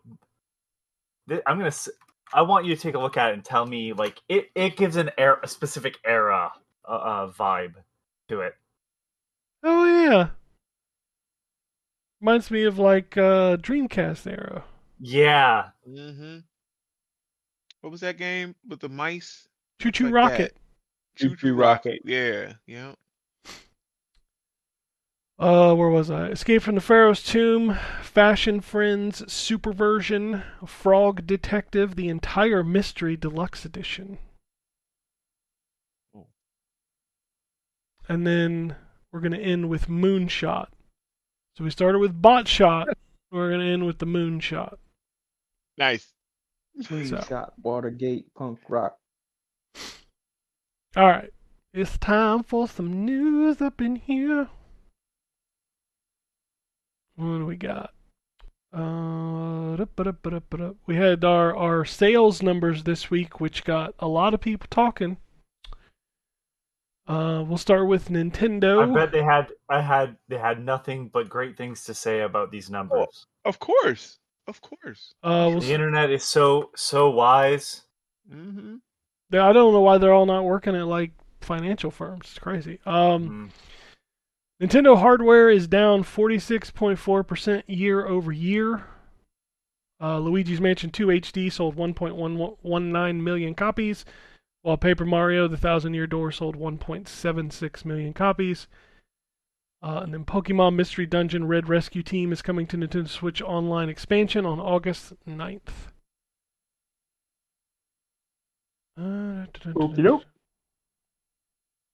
PlayStation news. PlayStation announced their next controller, which is the Astrobot DualSense controller, which looks amazing. Looks pretty but cool. I can't. It's $80. I already have two. I'm good. I want it, but that's a lot of money for a controller I don't need. All right, the big news story this week for PlayStation is that Bungie is laying off 17% of its workforce, so around 220 people. They're being more integrated into PlayStation. They're working to integrate 155 of their roles, roughly 12% over to SIE. They're going to spin off a new studio with 40 people. Bungie has also shelved a game called Project Payload, which was the next Destiny. Future content for Destiny 2 will be lighter and shorter. It's not really funny. It's sad. Enjoy the end of Destiny.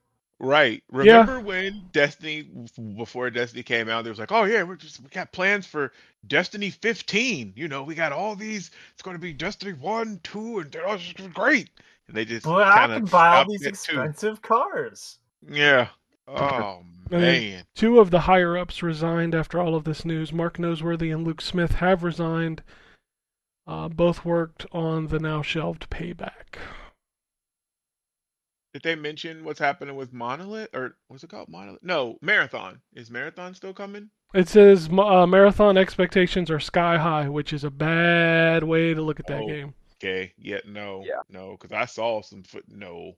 I'm only curious because I never played Marathon, the games. They were free free on Xbox for a while, right? Mm-hmm. Marathon? Yeah. Oh, yeah. I must have missed that. Okay. Back when Bungie and Xbox were on good terms. Yeah. You know what's funny that came out of this story as well is like apparently Microsoft was the first to be able to buy Bungie and they turned it down because of their high cash burn rate. Right. Yeah. Wow. So. Well, okay. Microsoft was like, we're not going to make money with Bungie, so we'll pass. Hey, why don't we take this team of people that don't know this franchise clearly and just keep letting them go at it? Yeah, but if they bought Bungie, they wouldn't have worked work? on Halo. Yeah. My whole thing is like I think what Anthony is saying is maybe they should have. Yeah, they probably should have. Right. 100% they should have, but that they weren't going to do that. They were like, we don't want to work on Halo no more. We want to buy lots of cars. God, that guy's an asshole. He really is an worked asshole. Right. You see how that worked out for you. I hope you enjoyed that. Your PlayStation Plus essential games for August are Lego Star Wars: The Skywalker Saga, Five Nights at Freddy's Security Breach, and Ender Lilies: Quietus of the Nights. Okay. Well, the Lego Star Wars is a good get. That game was good. All right, it's time. So speaking of Lego games, the one of the humble bundles right now is like a ton of Lego games for $15. If you have any interest in the Lego games. Oh, look at that for PC. Yeah, I'm sure they all work on Steam Deck too. Yeah. I'm sure they do. All right, Xbox has a whole page. God, dog. So let's right, go through this. Buckle up. All right, we're going to start with Q4 fiscal results. Xbox content and services revenue, 61% up year over year. Of course, everybody has to put in parentheses, it's only 3% without ABK. I hate to tell you this, ABK is Xbox now, so stop putting that on there. So stop putting the Jesus. Hardware revenue is down 42% year over year. Ouch. Yeah, that's crazy. Yeah, gaming revenue. Also, probably a good reason why they don't care about hardware, or seem not to care about hardware anymore. I mean, their marketing slogan right now is you don't need a console. Right. Yeah. What did you think was going to happen when you told people they didn't need to buy one? You're right. Gaming revenue is 44% up year over year. Again, in parentheses, it's negative 4% without Activision Blizzard King. They own it. So right. It does not matter. That's like saying PlayStation's is up without Naughty Dog, it's down. But they own Naughty Dog. Right. Right. So all it's up. Part and parcel, the same thing. Yeah. So we don't need that.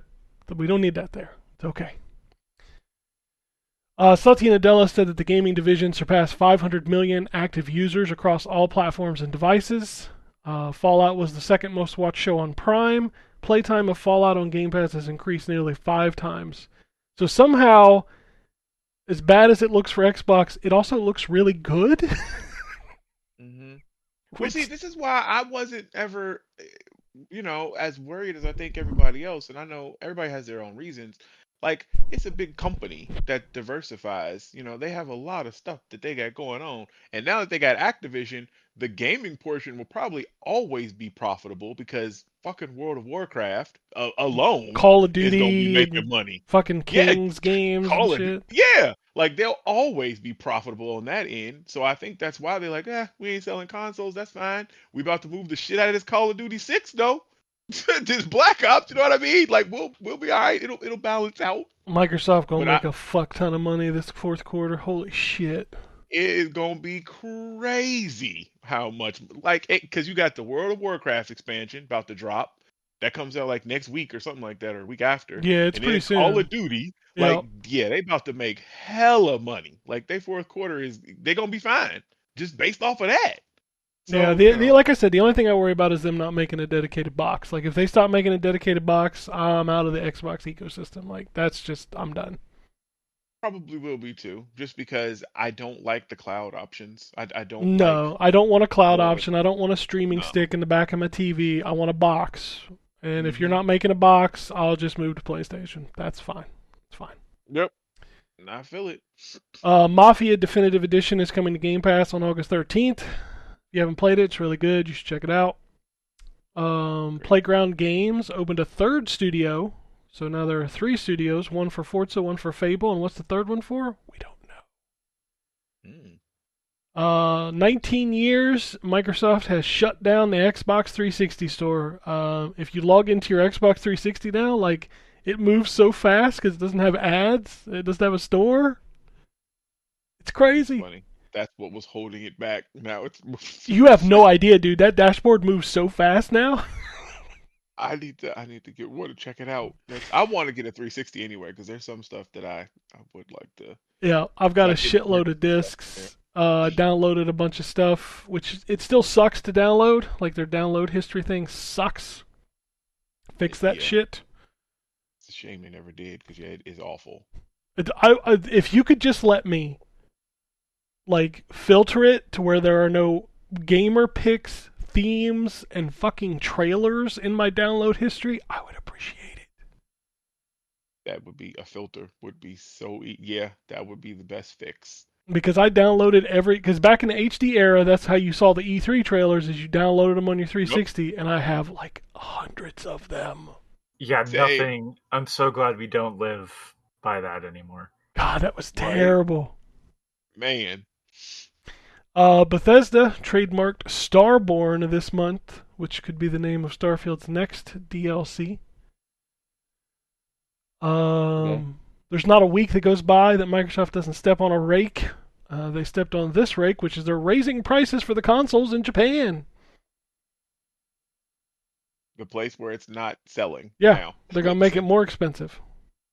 Right. Well, gotta try and make money somehow, I guess. I mean, you're not going to Right. make any money if you ain't selling it there and you raise the price. You're going to sell less.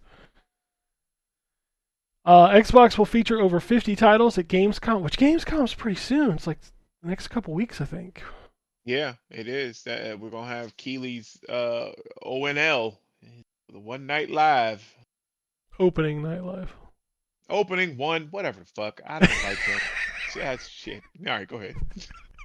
I'm gonna watch it though. Oh yeah, 100%. Yeah, I'm gonna watch it, but maybe we'll finally get that Legacy of Kain HD remaster. Because fuck, that's the rumor. That is the rumor, apparently. So I'm hoping, because oh man.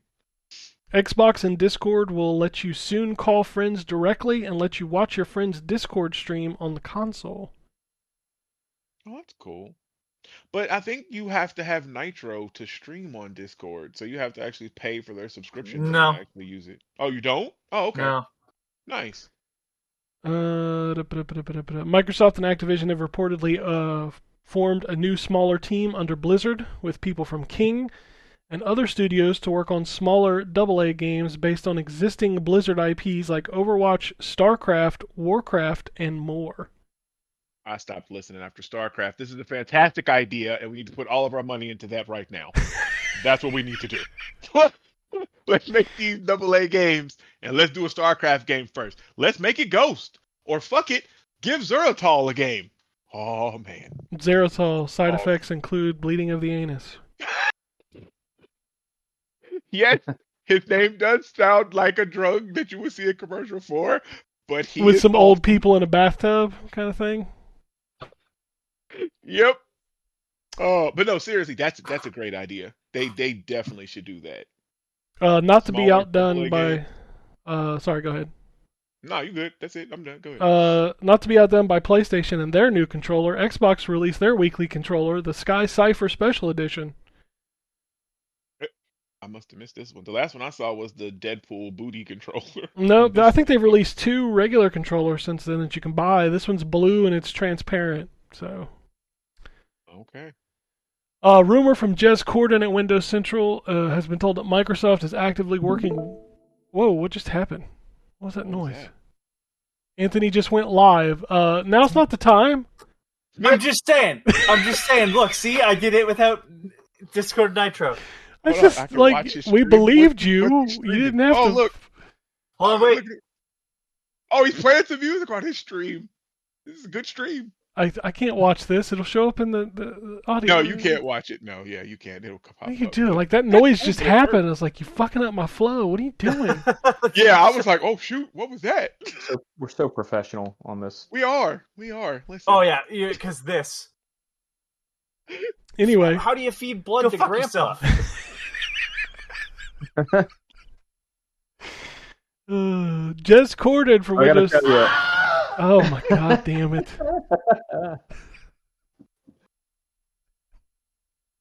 Are you done? He done. I can't stand this bitch. I'm so glad we all remembered that thing existed. An hour and 44 minutes into the show. All right, if I have to say Jez Corden's name one more time, I'm gonna fucking lose my mind. He gonna pop up behind you. He will. Space. He is the ghost with the most. All right, Jez Corden rumor. I said it again. Son of a bitch. Microsoft is actively working with Capcom on the MT framework issues for games like Monster Hunter Stories, Marvel vs. Capcom Collection, and the Great Ace Attorney issues on Xbox. That's also great news, and I hope that's true because I really, really, really want that Marvel Capcom collection. Finally done being made fun of, they decided to work with Capcom on the matter. Right. But people online told me that was Capcom's job to do that.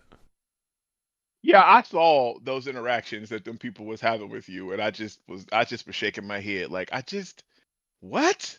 Like, how Now, in the I world? understand that when people listen to this, technically we're people online too, and it still is a valid point. People online are idiots, including this podcast. Yeah, I don't know what you thought was different. Like, we're dumb too. But like, you know, that's dumb. How is that Capcom's issue? Yeah. Capcom gonna make their money on Switch. They don't need Xbox. At which, I mean, I don't know if y'all saw that comment from. I read that this morning. Yeah. From Phantom Blade Zero dev. They were like, "Well, how about an Xbox version?" Like, we don't need that console. Yeah. Nobody needs that console. Yeah. Nobody needs that platform. Yeah. That's crazy. Come on. Crazy. It's wild because the last group that did this with the Xbox stuff, they put out, what was that Fireman game? Oh yeah, the Fireman game. Oh, Quantum Error or whatever. Quantum Error. Yeah. That's it. Yeah. That game is really bad.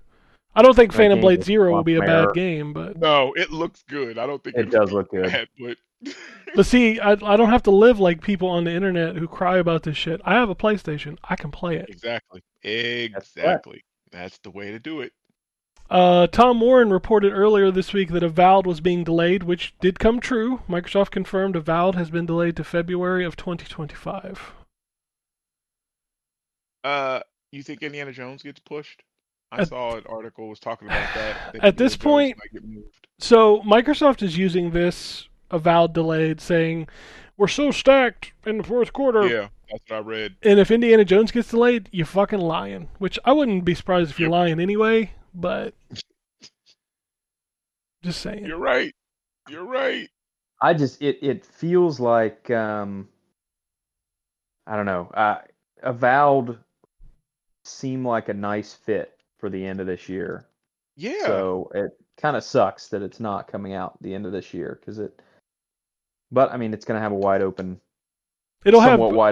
berth in February anyway. So yeah, I think it'll have February pretty much to itself.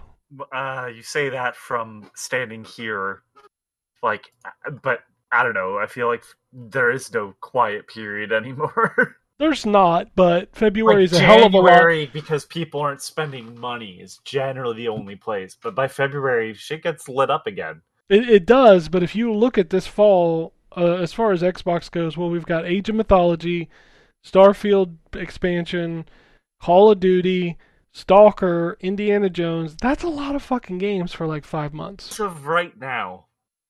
Yes, as of right now. That's the only one of those that will get problem. delayed. The only one of those that possibly could get delayed is Indiana Jones. I think the rest of them make it. All right. I think so. I'm having a hard time not being a pessimist with Microsoft. No, 100%. It's perfectly warranted. 100%. Yeah, they did that to themselves. So Deadpool, I love Wolverine, biggest goddamn movie of this year. Well, it's the highest grossing R-rated movie of all time, I think. It did break that record. Yeah. There's a game that Activision made, and I would have been on the phone with Disney to get the permissions to reissue that game. 100%. Guess what went up in value? Recently. Dramatically. Yes. People were tweeting pictures of their copies. Like, yes. I have it digitally. I don't own the. Yeah, I have the digital version too. I played a bit of the PS. I played a PS3 version and went, yeah, this isn't for me. But it's just like it's made by High Moon, so it's fun. The PS3 version wasn't great. Well, the PS3 versions of a lot of games weren't great. Like but here's a great opportunity to show off that big purchase you just made, and I want you to understand, Anthony, there are only 2 Activision Blizzard games on Game Pass right now. 2. Mm-hmm. Count them with your fingers. 1, 2. Wild. We're closing in on a year. On both closed fists. Okay. Like, you fucking. One finger on each hand. Can you guess which finger it is? Yeah. Fucking. It's embarrassing. All right. Some release dates here. Diablo 4 Season of the Infernal Hordes launches August 6th. So that's tomorrow, Tuesday. Minecraft Tetris DLC is available now. I didn't even know that was a thing. I don't even know what that is. Yeah. Ubisoft announced NFL Primetime Fantasy, a free fantasy football experience. Yeah, I kind of feel like you're going to be playing that. Yeah, probably. I think you. Yeah, I saw that and I read. I was like, oh yeah, this nigga gonna be doing this in between Overwatch matches. 100%. Like it looked actually kind of cool too. Like if I was still into fantasy football like that, at least it sounded cool. Is it like a what is it exactly? I haven't really looked at it. I honestly don't know. Like I think it's just like a game where you play every week or something. I don't know. Sorry, what is Yeah, this? so like it's a fantasy football like app. Like when I was doing fantasy football, we had I can't remember the app we used, but it was like all an app where we tracked our players and did our. We use Yahoo Fantasy. So okay, all right, so it's the kind of same like thing that. basically. Yep, but it's like it has a game component on there as well, so you actively can be doing things but you can do your fantasy football stuff in the game. Gotcha. So yeah, yep, it looked or sounded kind of neat from what I read. Power Wash Simulator Washer Versary cruise ship map is now available. I need to play that game. I need to buy it on Switch so I have it. I looked up that Tetris DLC for Minecraft because I was curious on how the hell that was going to work. It's a dungeon crawler? What? Oh. Yeah, yeah, I'm not really sure how the fuck this makes sense. So there is a Tetris thing. In this dungeon crawler, you begin by playing the classic 2D version of Tetris, but with a catch. The Tetris shapes, known as Tetraminos, have been stolen. It's the Tetra monster who, after watching players place blocks wrong since the 1960s, has broken out of the game to seek vengeance. It's your job to find the Tetraminos and bring them back. How do you do that? The grid of blocks remaining after your round of 2D Tetris transforms into a 3D dungeon layout, hiding not only the missing Tetraminos, but plenty of surprises. Interesting. What a weird, interesting combination, because they're showing you like the rooms that are built using the shapes of the Tetris pieces. What the fuck? Idea. I kind of want to play this. Like, it's very fascinating. I love a good Tetris. Yeah, all right. Weird. Cool. We talked about it earlier, but Arrow the Acrobat, Rascal Rival Revenge coming November 1st, Zero the Kamikaze Squirrel coming October 4th, and Arrow the Acrobat 2 coming September 6th. Sorry, what was the first one you just read off? Arrow the Acrobat, Rascal Rival Revenge. Okay, then. I don't know that one. What the fuck is that? Oh, it's okay. So that's just the first one. Okay, I got it. Numata is launching August 20th on Next Gen and PC. SpongeBob SquarePants: The Patrick Star Game is showing up online retailers for everything October 4th. Sonic Generations has been delisted from Xbox. So they can sell you that nice new version? I guess. Sonic X Shadow Generations launches later this year. Prison Architect 2 has been indefinitely delayed. Infinitely delayed. Is there a difference? No, not really. Probably not in this case. You done, man. You done. Oh, what else we got here? Skipping most of this stuff because it's just not all that interesting. RomHackingNet.net got shut down. Oh yeah, that's a big deal, unfortunately. A lot of good ROM hacks and mods and stuff in there. Goichi Suda and Shinji Mikami said they want to do a complete edition of Killer 7 and a sequel. Was that good? I never played that game. It's fucking but I did weird. read that. I'll tell you It's that. very Well, I weird. figured from Which the one? people that's Sorry? making it. Killer 7. Killer Killer 7. Killer 7's fucking weird. Yeah, you're right. That's the Okay, best but way to is it describe it. good? 'Cause, I didn't Deadly care Premonition for is it, Weird. honestly. Yeah, Oh, it's okay. not my thing. Okay. Intel is Okay. laying. Oh, go ahead. So, by the way, I looked up that Arrow the Acrobat because I'm like, what? How does that make sense? So, not only so they are releasing the Game Boy Advance version. That's the Arrow the Acrobat Rascal Rival Revenge. Okay, so the GBA version. Yeah, I'm not exactly sure why they would do that separate again, but all right. Whatever. Intel is laying off 15,000 people. I heard this is kind of due to AI, right?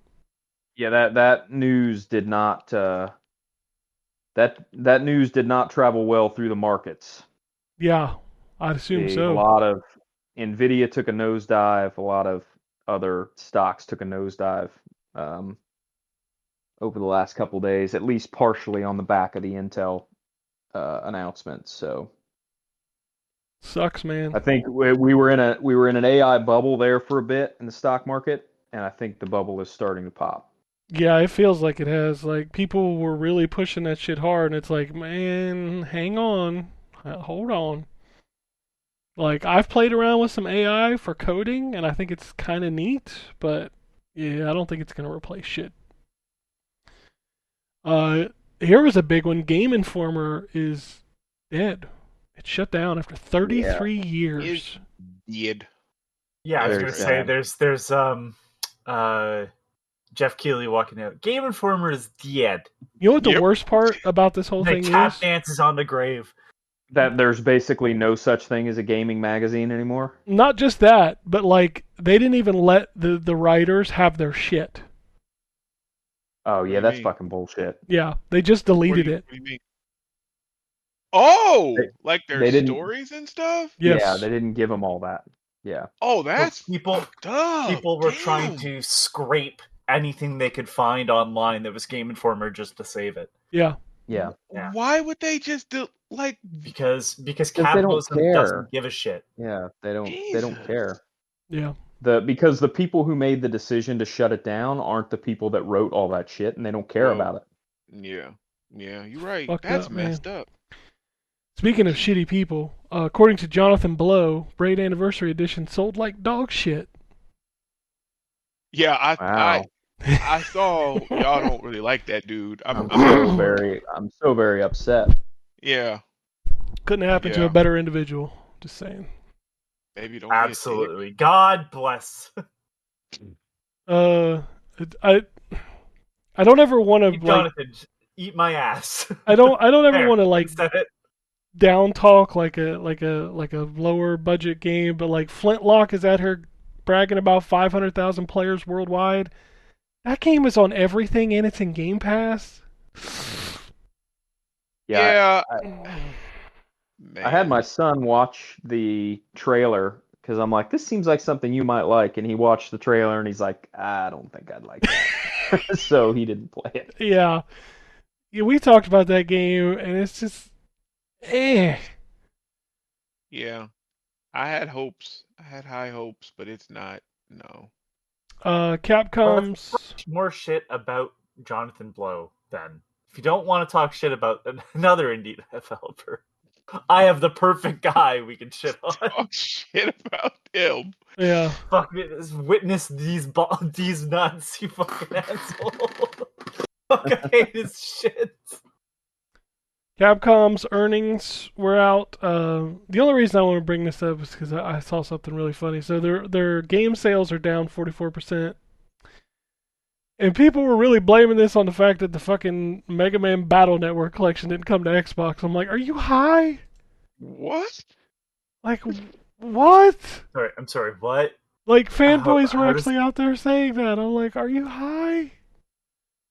No, but What, that part of the sales being down is because of the Battle Network collection?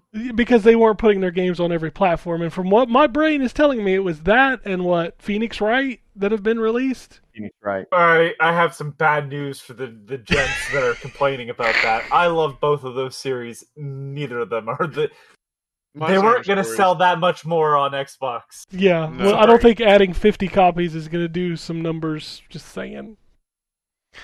There's a reason why we don't get new Battle Network games, guys. It's because y'all fucking fell off of them. Yeah. All right, That would let's be let's go through there was a showcase this week, which is crazy. DHQ Nordic showcase. Quite a few things in here. We had Titan Quest 2. Excited about that. That first game is good. I picked that up. It was on sale on Xbox for $5. Gothic remake, which looks ambitious as fuck. It does. It makes my me God, I hope nervous they can though. pull it off. Like, Didn't they just fire that team into the sun, though? no, it's a different team. So Piranha Bytes wasn't working on the Gothic remake? No, it's some No. Wow, okay. Alchemia is the developer on this thing. Yeah, I had never heard of them. Hang on. Alright then. They announced Wreckfest 2. Well, listen, I mean the first Gothic has not aged well at all. No, they did that remaster a while back, and it was. Take a look at most of Piranha Bytes' work, and you can say the same exact thing. Yeah, it's the first Gothic though is it has not aged well. So I'm really interested in this remake. Oh, this 'Cause is it their looks first awesome. game. Oh, it's their first game, man. That makes me even more nervous. Yeah. I didn't realize that. Yeah, this is their first game. Oh. It looks good though. Hopefully they can pull it off. I don't know. It looks to have just the right amount of Eurojank to be a Gothic remake. Yeah, it did. Yeah. Like, that trailer was like, the fucking goats will, like, hang out and do shit while you're playing the game. Like, just living this eco the world. real world. Yep, the Yeah. world continues moving as you. And I'm like, oh Lord. Like, Peter Is this gonna work on the Molyneux. Series S? Straight out of 2003. Peter Molyneux. That was perfect. Yeah, I heard you say that. I don't give a fuck what the Where's goats are BC? doing when I'm on a quest. Just saying. Fuck them goats. Fuck the goats, man. No goat. Wreckfest 2 was announced. I'll always play a bugbear racing game. They're always fun. So, give me more. That trailer was weird. Like, it was like a story of a dude talking to his car. He's like, next time I'll treat you right, baby. I'm like, what the fuck is happening in this trailer? I didn't see the trailer. I did see the announcement for that though. That's wild. Like, this dude's talking to his car like the whole time, but it's like flashback into a race he did. I'm like, dude, we don't need, like, we just want to hit other cars. Like, Right. you're missing the point of a bugbear game. Just hit people. The Eternal Life of Goldman, which is just a funny name to me. Goldman. It sounds like, I don't think I saw that one. hey Goldman, what are you doing? I'm living my eternal life. Oh, it's a funny name to me. Epic Mickey. The art style, wow, okay, so I did not watch this because I work. And I'm like, I don't have time for this. You unemployed shitheads. What are you doing? No, I mean I work and I'm not at a computer. He work with his hands. Like a real man. Like a real Comment. man. Exactly. He Comment doesn't have a anybody in this email fucking job place. like the others. Oh, fuck. That's Y'all funny. soft in your air conditioning. Fucking right. You're just jealous. Shit. Goddamn right I am. Fucking the humidity. I'm sweating, but the humidity means that I doesn't mean shit. I'm now just walking in fucking wet clothes. Yeah, no.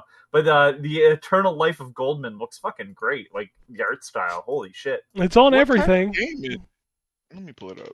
Yeah, I don't know what it They got- is. It's a hand-drawn platformer, Oh. and it's gorgeous. Oh wow. Damn. That is wow. Okay. Think bits of Cuphead mixed with Wario Land Shake It.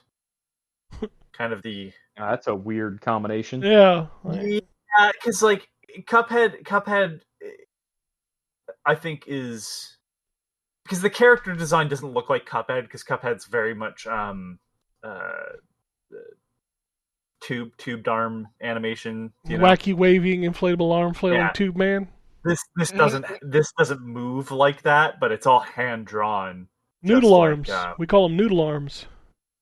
Yeah, this looks good. It looks like it might be like a Metroidvania. I'm not sure, but it looks. I didn't see that written down, but I don't see it in words. I just watched the trailer. I mean, it's a lot of side scroller stuff, and he's doing, puzzly looking. I don't know. I'm guessing. It looks good though. I definitely will keep an eye on that one. Fascinating. Okay, sorry. Continue, Ken. Epic Mickey Rebrushed launches September 24th. That game is always good. I'm gonna play that. Yeah, I shit. want that. The new trailer for Tarsier Studios, the Little Nightmares people, was gross as fuck. Yeah, what was that? I'm sorry. Hold on. I did not know they had a new game. Holy shit. Full they haven't announced it yet. The full reveal is at Gamescom, but the trailer was just some fat ass pig who comes out and says something, and then his stomach explodes. Yeah, and he walks off with his guts dragging. It's gross. Like Tarsier Studios is one of my favorite studios ever. Yeah, they're working on a new game because they passed off Little Nightmares 3 to 3, yeah. Who the fuck? Somebody I know. Wasn't it the Until Dawn people or something? That's what I thought too for a second, but no, it's Oh god, give me a second. I'm looking it up. I was gonna say I know it's somebody I know. Yeah, it is. It's Supermassive. You're right. Supermassive. Yeah. But yeah, this is their new game. I thought it was like some Amnesia shit, but yeah, it is gross. Tarsier Studios has not missed, in my opinion. Well, you'll see their new game at Gamescom opening at Keeley's One Night Live. If you have an original PSVR, play Static. Dude, it's so fucking good. It's so funny you say that. Because I cleaned out my closet yesterday and my PSVR was in there. I threw it away. You threw it away? It's been in my closet for 4 years. You didn't give it away to somebody? Who? I mean, right. I don't know who.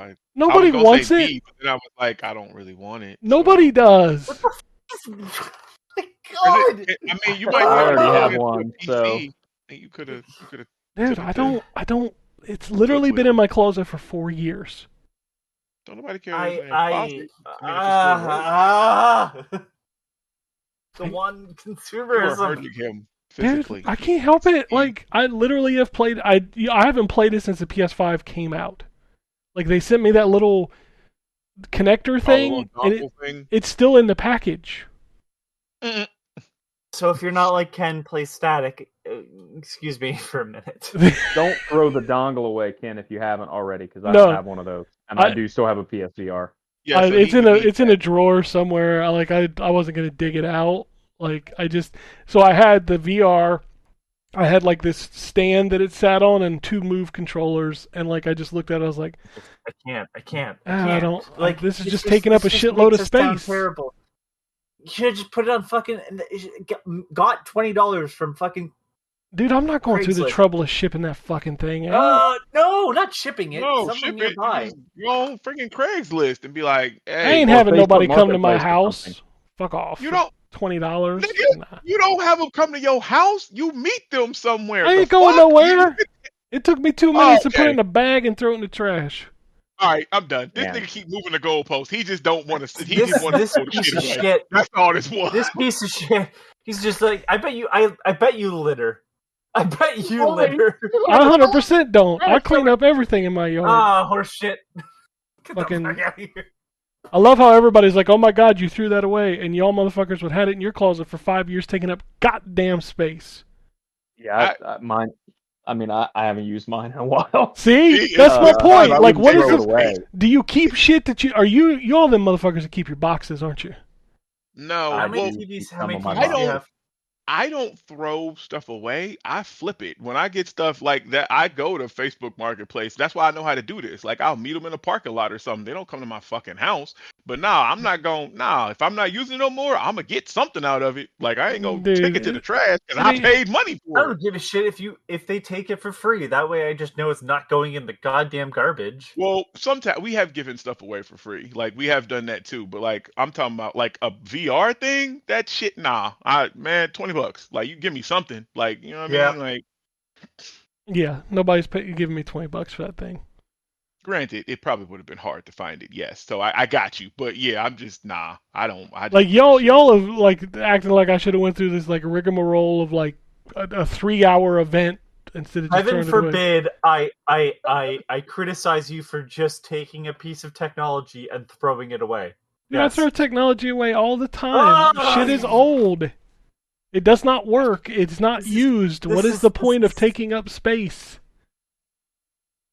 I mean, he kind of got a point. Like, I feel it because I don't like stuff taking up You space. don't have to have it in your house, though. Like, you could give it to somebody else. That's my point. Me. But what I'm telling you is who's going to come and who's going to take it? Like, nobody cares. I guarantee you, if you put that on Facebook Marketplace, somebody would have come and got it. Motherfucker, I ain't even got a Facebook account. Listen, motherfucker, you live less than a half hour away from Trader's World Flea Market, and you're trying to tell me that if you put that PlayStation VR on Facebook Marketplace for $30, somebody wouldn't have come to your house and bought it so they could flip it at the flea market for $50? I don't want no dirt mall people coming to my house. I'm waving my hand in the air like a black person at church right now at you. Against preach, brother, preach. Well, it's in my trash can if you want to go get it. You can make your $20. You could have did that. I don't care that much. It ain't worth my time. My time is more precious. Okay, see, that's what it is. I got you, and that's nothing wrong with that. That's you move how you move. Like that's wrong with that. But just know that headset is just gonna go into a trash pile and never decompose. I don't throw headsets away. I don't throw headsets away because they get broken all the time. So I just have backups.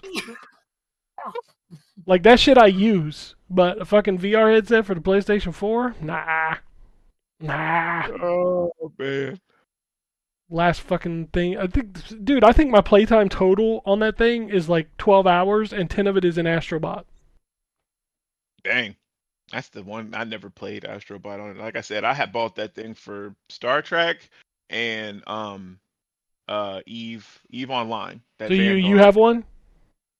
No, not anymore. No, I sold it. I ain't throw that shit away. I sold it forever ago. Like that's also the difference between you and I. I don't put shit up in the closet, nigga. If I'm looking at something that I haven't used in a while, I'll flip it. Like I'm gonna get something out of it. Like I'm a hustler, nigga. I'm gonna get me some money. Like like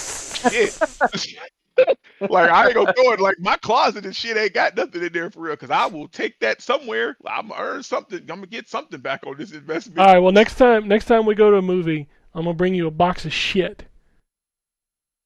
Okay. And you could just flip it. You just flip it. I don't even care. Okay. Like I just want the space. I just want the space. I got you. And I got you. What you say? Nature is healing. Nature's not healing. You know what? You know what part of nature ain't healing? Is the spot in the landfill that PSVR is gonna take. You know what? It'll probably get as much use as the dumbass motherfucker that bought it off of you.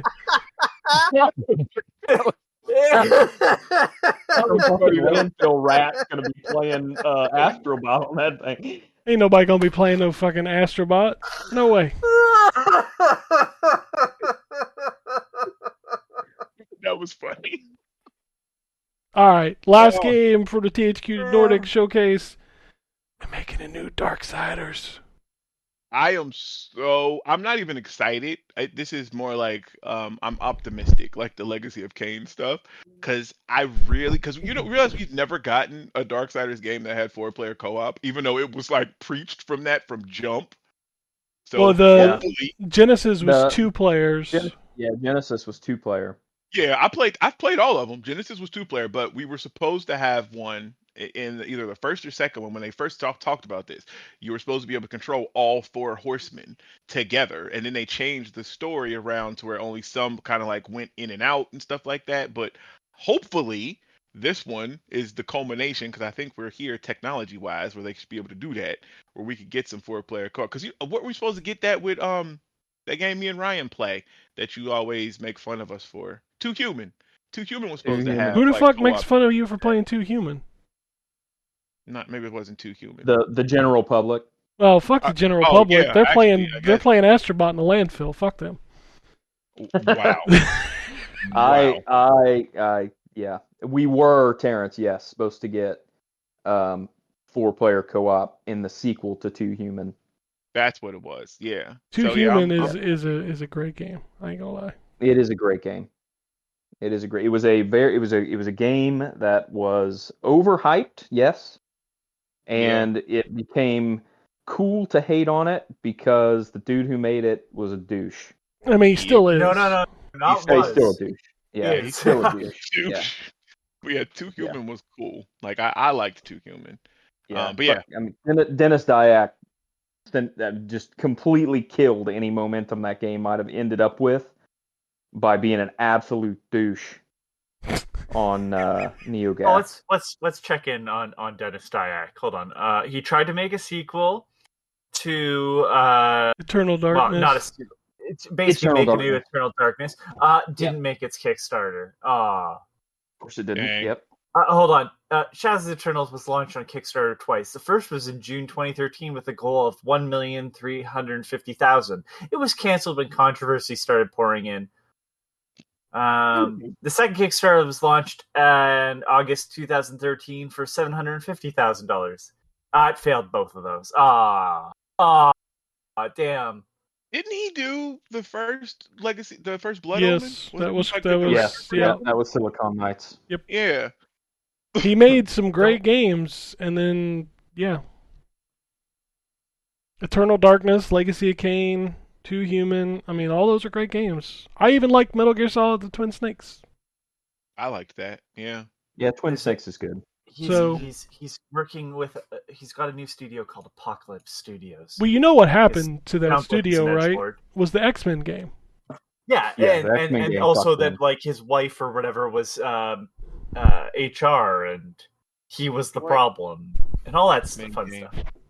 Oh, Destiny. I didn't play that one. They got sued because of the engine, and they didn't get enough money to make the game. Like it was a mess. Oh, I didn't even know that. Yeah, I didn't play that one. That's where you like make your own. Yeah, you make right? your own mutant and you play through the story. Yeah, it's not a terrible game. It's just not great. Okay, I have to read this. The game is set to be released. This is Dead House Sonata, which is the new game he's working on, which is a free-to-play cooperative action role-playing game. In Dead House Sonata, players play undead classes in the House of the Dead and fight the living. Focuses on gameplay pillars of procedural generation, narrative-driven design. Those two go great together. Twitch integration and cooperative asymmetric gameplay, as well as looting and fast action combat. Man, that's a lot of buzzwords for nothing. Yeah. Apparently, Dead House Sonata is the spiritual successor to Blood Omen Legacy of Kain. I somehow doubt that. Yeah. Doubt that. I doubt that. Nah, I'm good, bro. I'll wait for the remaster. It amazes me how many people for how many people Soul Reaver was the first Legacy of Kain game. Like there's a lot of people who really enjoyed the Soul Reaver games and never played the original Blood Omen Legacy of Kain. Yep. Which is a much more it's much more like a Zelda game than it is a 3D action game like the other games are. That game was so good. And I would like to see a remaster or a remake of that game, but I don't know how they'd remake it unless they remake it as another, sort of top-down Zelda game. It would be weird, I feel like, to remake that game as a 3D action game like the other ones. Yeah, I just don't think it fits. Yeah, I don't think so either. That game is very hard to go back to now, though, too. It is. It's easier, I'll say, to go back to a simulated version of it. Oh, 100%. I own the PlayStation original, and the load times were so long. Going from room to room, too, not just like area to area. Room. Yeah. So, disk load times just to go to a new room. So yeah, it's tough to go back to now, but the if nothing else, if you haven't played the original game, go listen to like voice clips of the story that plays out through like the voice lines, and just appreciate Simon Templeman's dialogue as Kane, because it's one of my favorite voice acting performances of all time. He's so Excellent. good in that game. There's Also, some I mean, YouTube he's videos an that excellent have voice that too. actor in general. He was excellent as Logain in Dragon Age. He's a great voice actor, but him as Kane in that first game specifically is amazing. Yep. That whole series, minus Blood Omen 2, which is not great. It's not great, but it's not terrible. No, but it is a sore they tried to do thumb. some goofy ass shit in that just didn't work, but it's not a terrible game. I No. liked it just It's the because you game got I to would. play as. Go ahead. Go ahead. Sorry. No, I was saying I just liked it because you got to play as Kane again. I mean, I Right, know you right. do in Defiance, but in Right. that, it's but yeah. It's crazy. It's been 20 years since we've had one of those games. Silly, honestly. I mean, those games were hot shit when the Soul Reaver Yep. series came out, and then just like 20 years of nothing. Yep. Yeah, I mean, some of that is personnel, right? Some of the personnel that were sort of integral to those games in the first place, moving on and going to other places that, where they wouldn't have had the opportunity. I'm thinking of Amy Hennig most prominently, but Yeah. she goes to Naughty Dog, and it's like at that point, she's not gonna write for Legacy of Kain when she works for Naughty Dog. So And that I think Crystal helped Dynamics build taking it. over, And then Crystal Dynamics, taking yeah, over Tomb Raider kind of killed, because right, Tomb Raider was making so much money. yep. Still though, man, like whoever's got the rights to those IP has to know that those things would sell. I mean, Well, yeah. I think maybe a two, and like I don't know narratively where they go with how Defiance ended too. So maybe they were stuck. I mean, I know where I would go.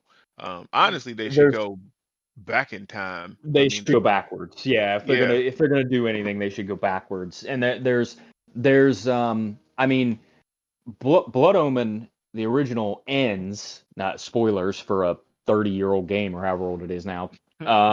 But the not quite 30 years, I guess. But it ends. There's two endings, right? The canon ending is Kain Mhm. corrupting the pillars, right, and sort of ruling over a destroyed Nosgoth. And then Soul Reaver picks up hundreds of years later, after hundreds of years later, but also years after Raziel is a lieutenant Yep. for Kain. So there's all that time period where Kain ruled Nosgoth and had the vampire lieutenants that they could revisit. And I think a game with Raziel as an actual vampire would do very, very well, and would give them an opportunity to tell that part of the story, and would be a great sort of jumping off point. But I don't know. I just feel like as the years go on, it becomes one of those series that I just don't know at this point if they could make a game that would make people happy. Yeah. It's been gone for so long. You're right. With the comic coming out though, I feel like that can be the catalyst, I hope especially so. because Yeah. it's doing what you said, like it's going Yeah. to focus on Raziel as a vampire. So before he became the Soul Reaver and all. So like yeah, I think I think that this could be, a jumping off point and reinvigorate it, because I think that would be a good time frame, and they could even do the whole dual protagonist. Well, I guess But no, I guess what they if couldn't. we instead actually turn this series into a first-person shooter? Oh yeah. They tried this. I know. Yeah. It wasn't first person, but they tried it with Oh, Nosgoth. it wasn't? I thought it was first. Nosgoth. Okay, yeah. It was third person. Yeah, it was Okay, third well, person. it was still bad. So They were going to Yeah. make a MOBA in the universe too. I did not know that. reasons why people come to the series. Yes. the MOBA gameplay. Right? Like, what the heck? But yeah, I hope this comic and then the remake stuff, because yeah, God, it's a good series.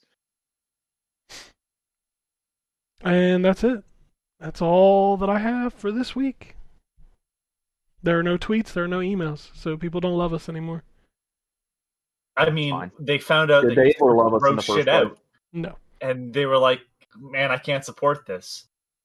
Yeah, I mean, I get it. That's fine.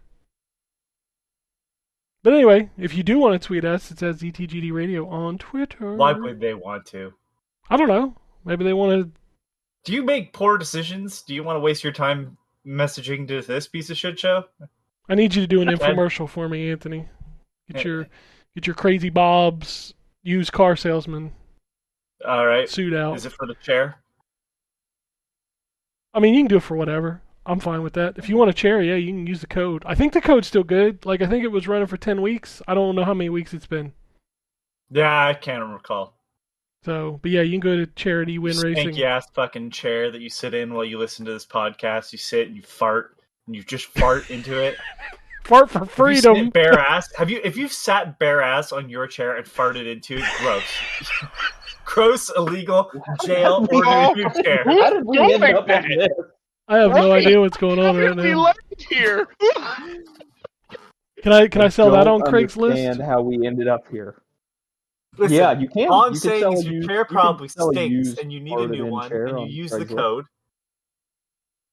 Can I put that in the description? Like, I have farted in this chair. Yeah, you just put lightly farted in chair. There's no lightly to my farts in this chair. I'm just gonna. Oh wow. heavily farted in chair, I guess. You want to be truthful. I hate this show. But I think the tagline for this show is "Fart for Freedom." I think There you go. We need to clip Ryan's lie because it was quiet. I hate this show. We need to clip that.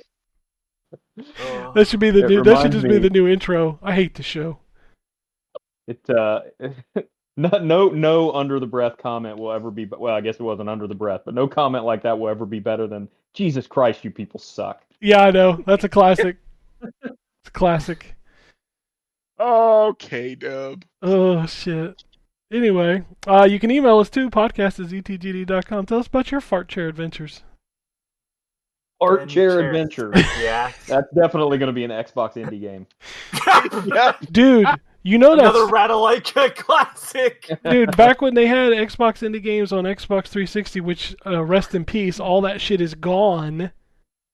Man. They had a game called Try Not to Fart. That was a real game? Sounds Yeah. about right. Yeah. Okay. Oh, I remember that. Because it was like it was you had to keep pressing the buttons because it was going through the story. Hold It was on a man and minute. a woman, and it I was, have a like, got surprise. married or whatever. I have a surprise That's for you, crazy. Anthony. I need to find this. Give me 2 seconds. I need to search. Try not to fart. I played that. the birth sequence. God damn it. Try not to fart. Yeah, we all play that when you're in church.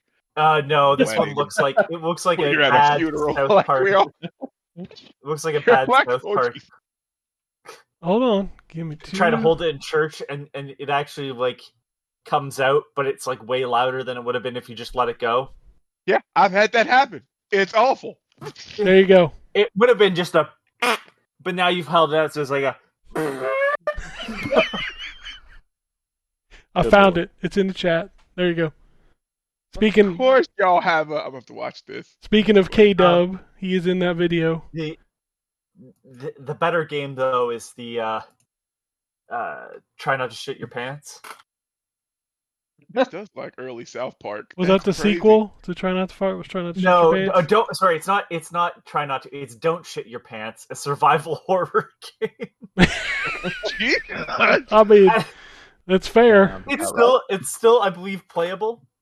Do you got to but manage your inventory of laxatives? Is that what's... No, it's literally like it is a text-based like adventure, like the old Sierra games. Oh my god. Okay. And you can literally just type shit pants and lose immediately. All right. That's fair. But I want, but look at who made it. Somebody is. Yeah, I think we definitely need to clip Wombat. That's your clip, Wombat, for the soundboard. This fucking Oh yeah, yeah. I'm gonna get it. It's, Oh it's- wow, Cellar Door made this. Yep. It's like their first game ever. Was their Cellar Door's first game ever. The That's people crazy. who made Rogue Legacy. Rogue Legacy made Don't Shit Your Pants. That's funny. Okay. Well, I want to thank everybody for listening to yet another week of this high quality entertainment. High quality. High Highest quality entertainment. We'll be back next week with some new games to talk about. But unless anybody has anything else, we'll get out Hold of on. here. I have to fart. Peace out, bitches. Alrighty. And it goes something like this.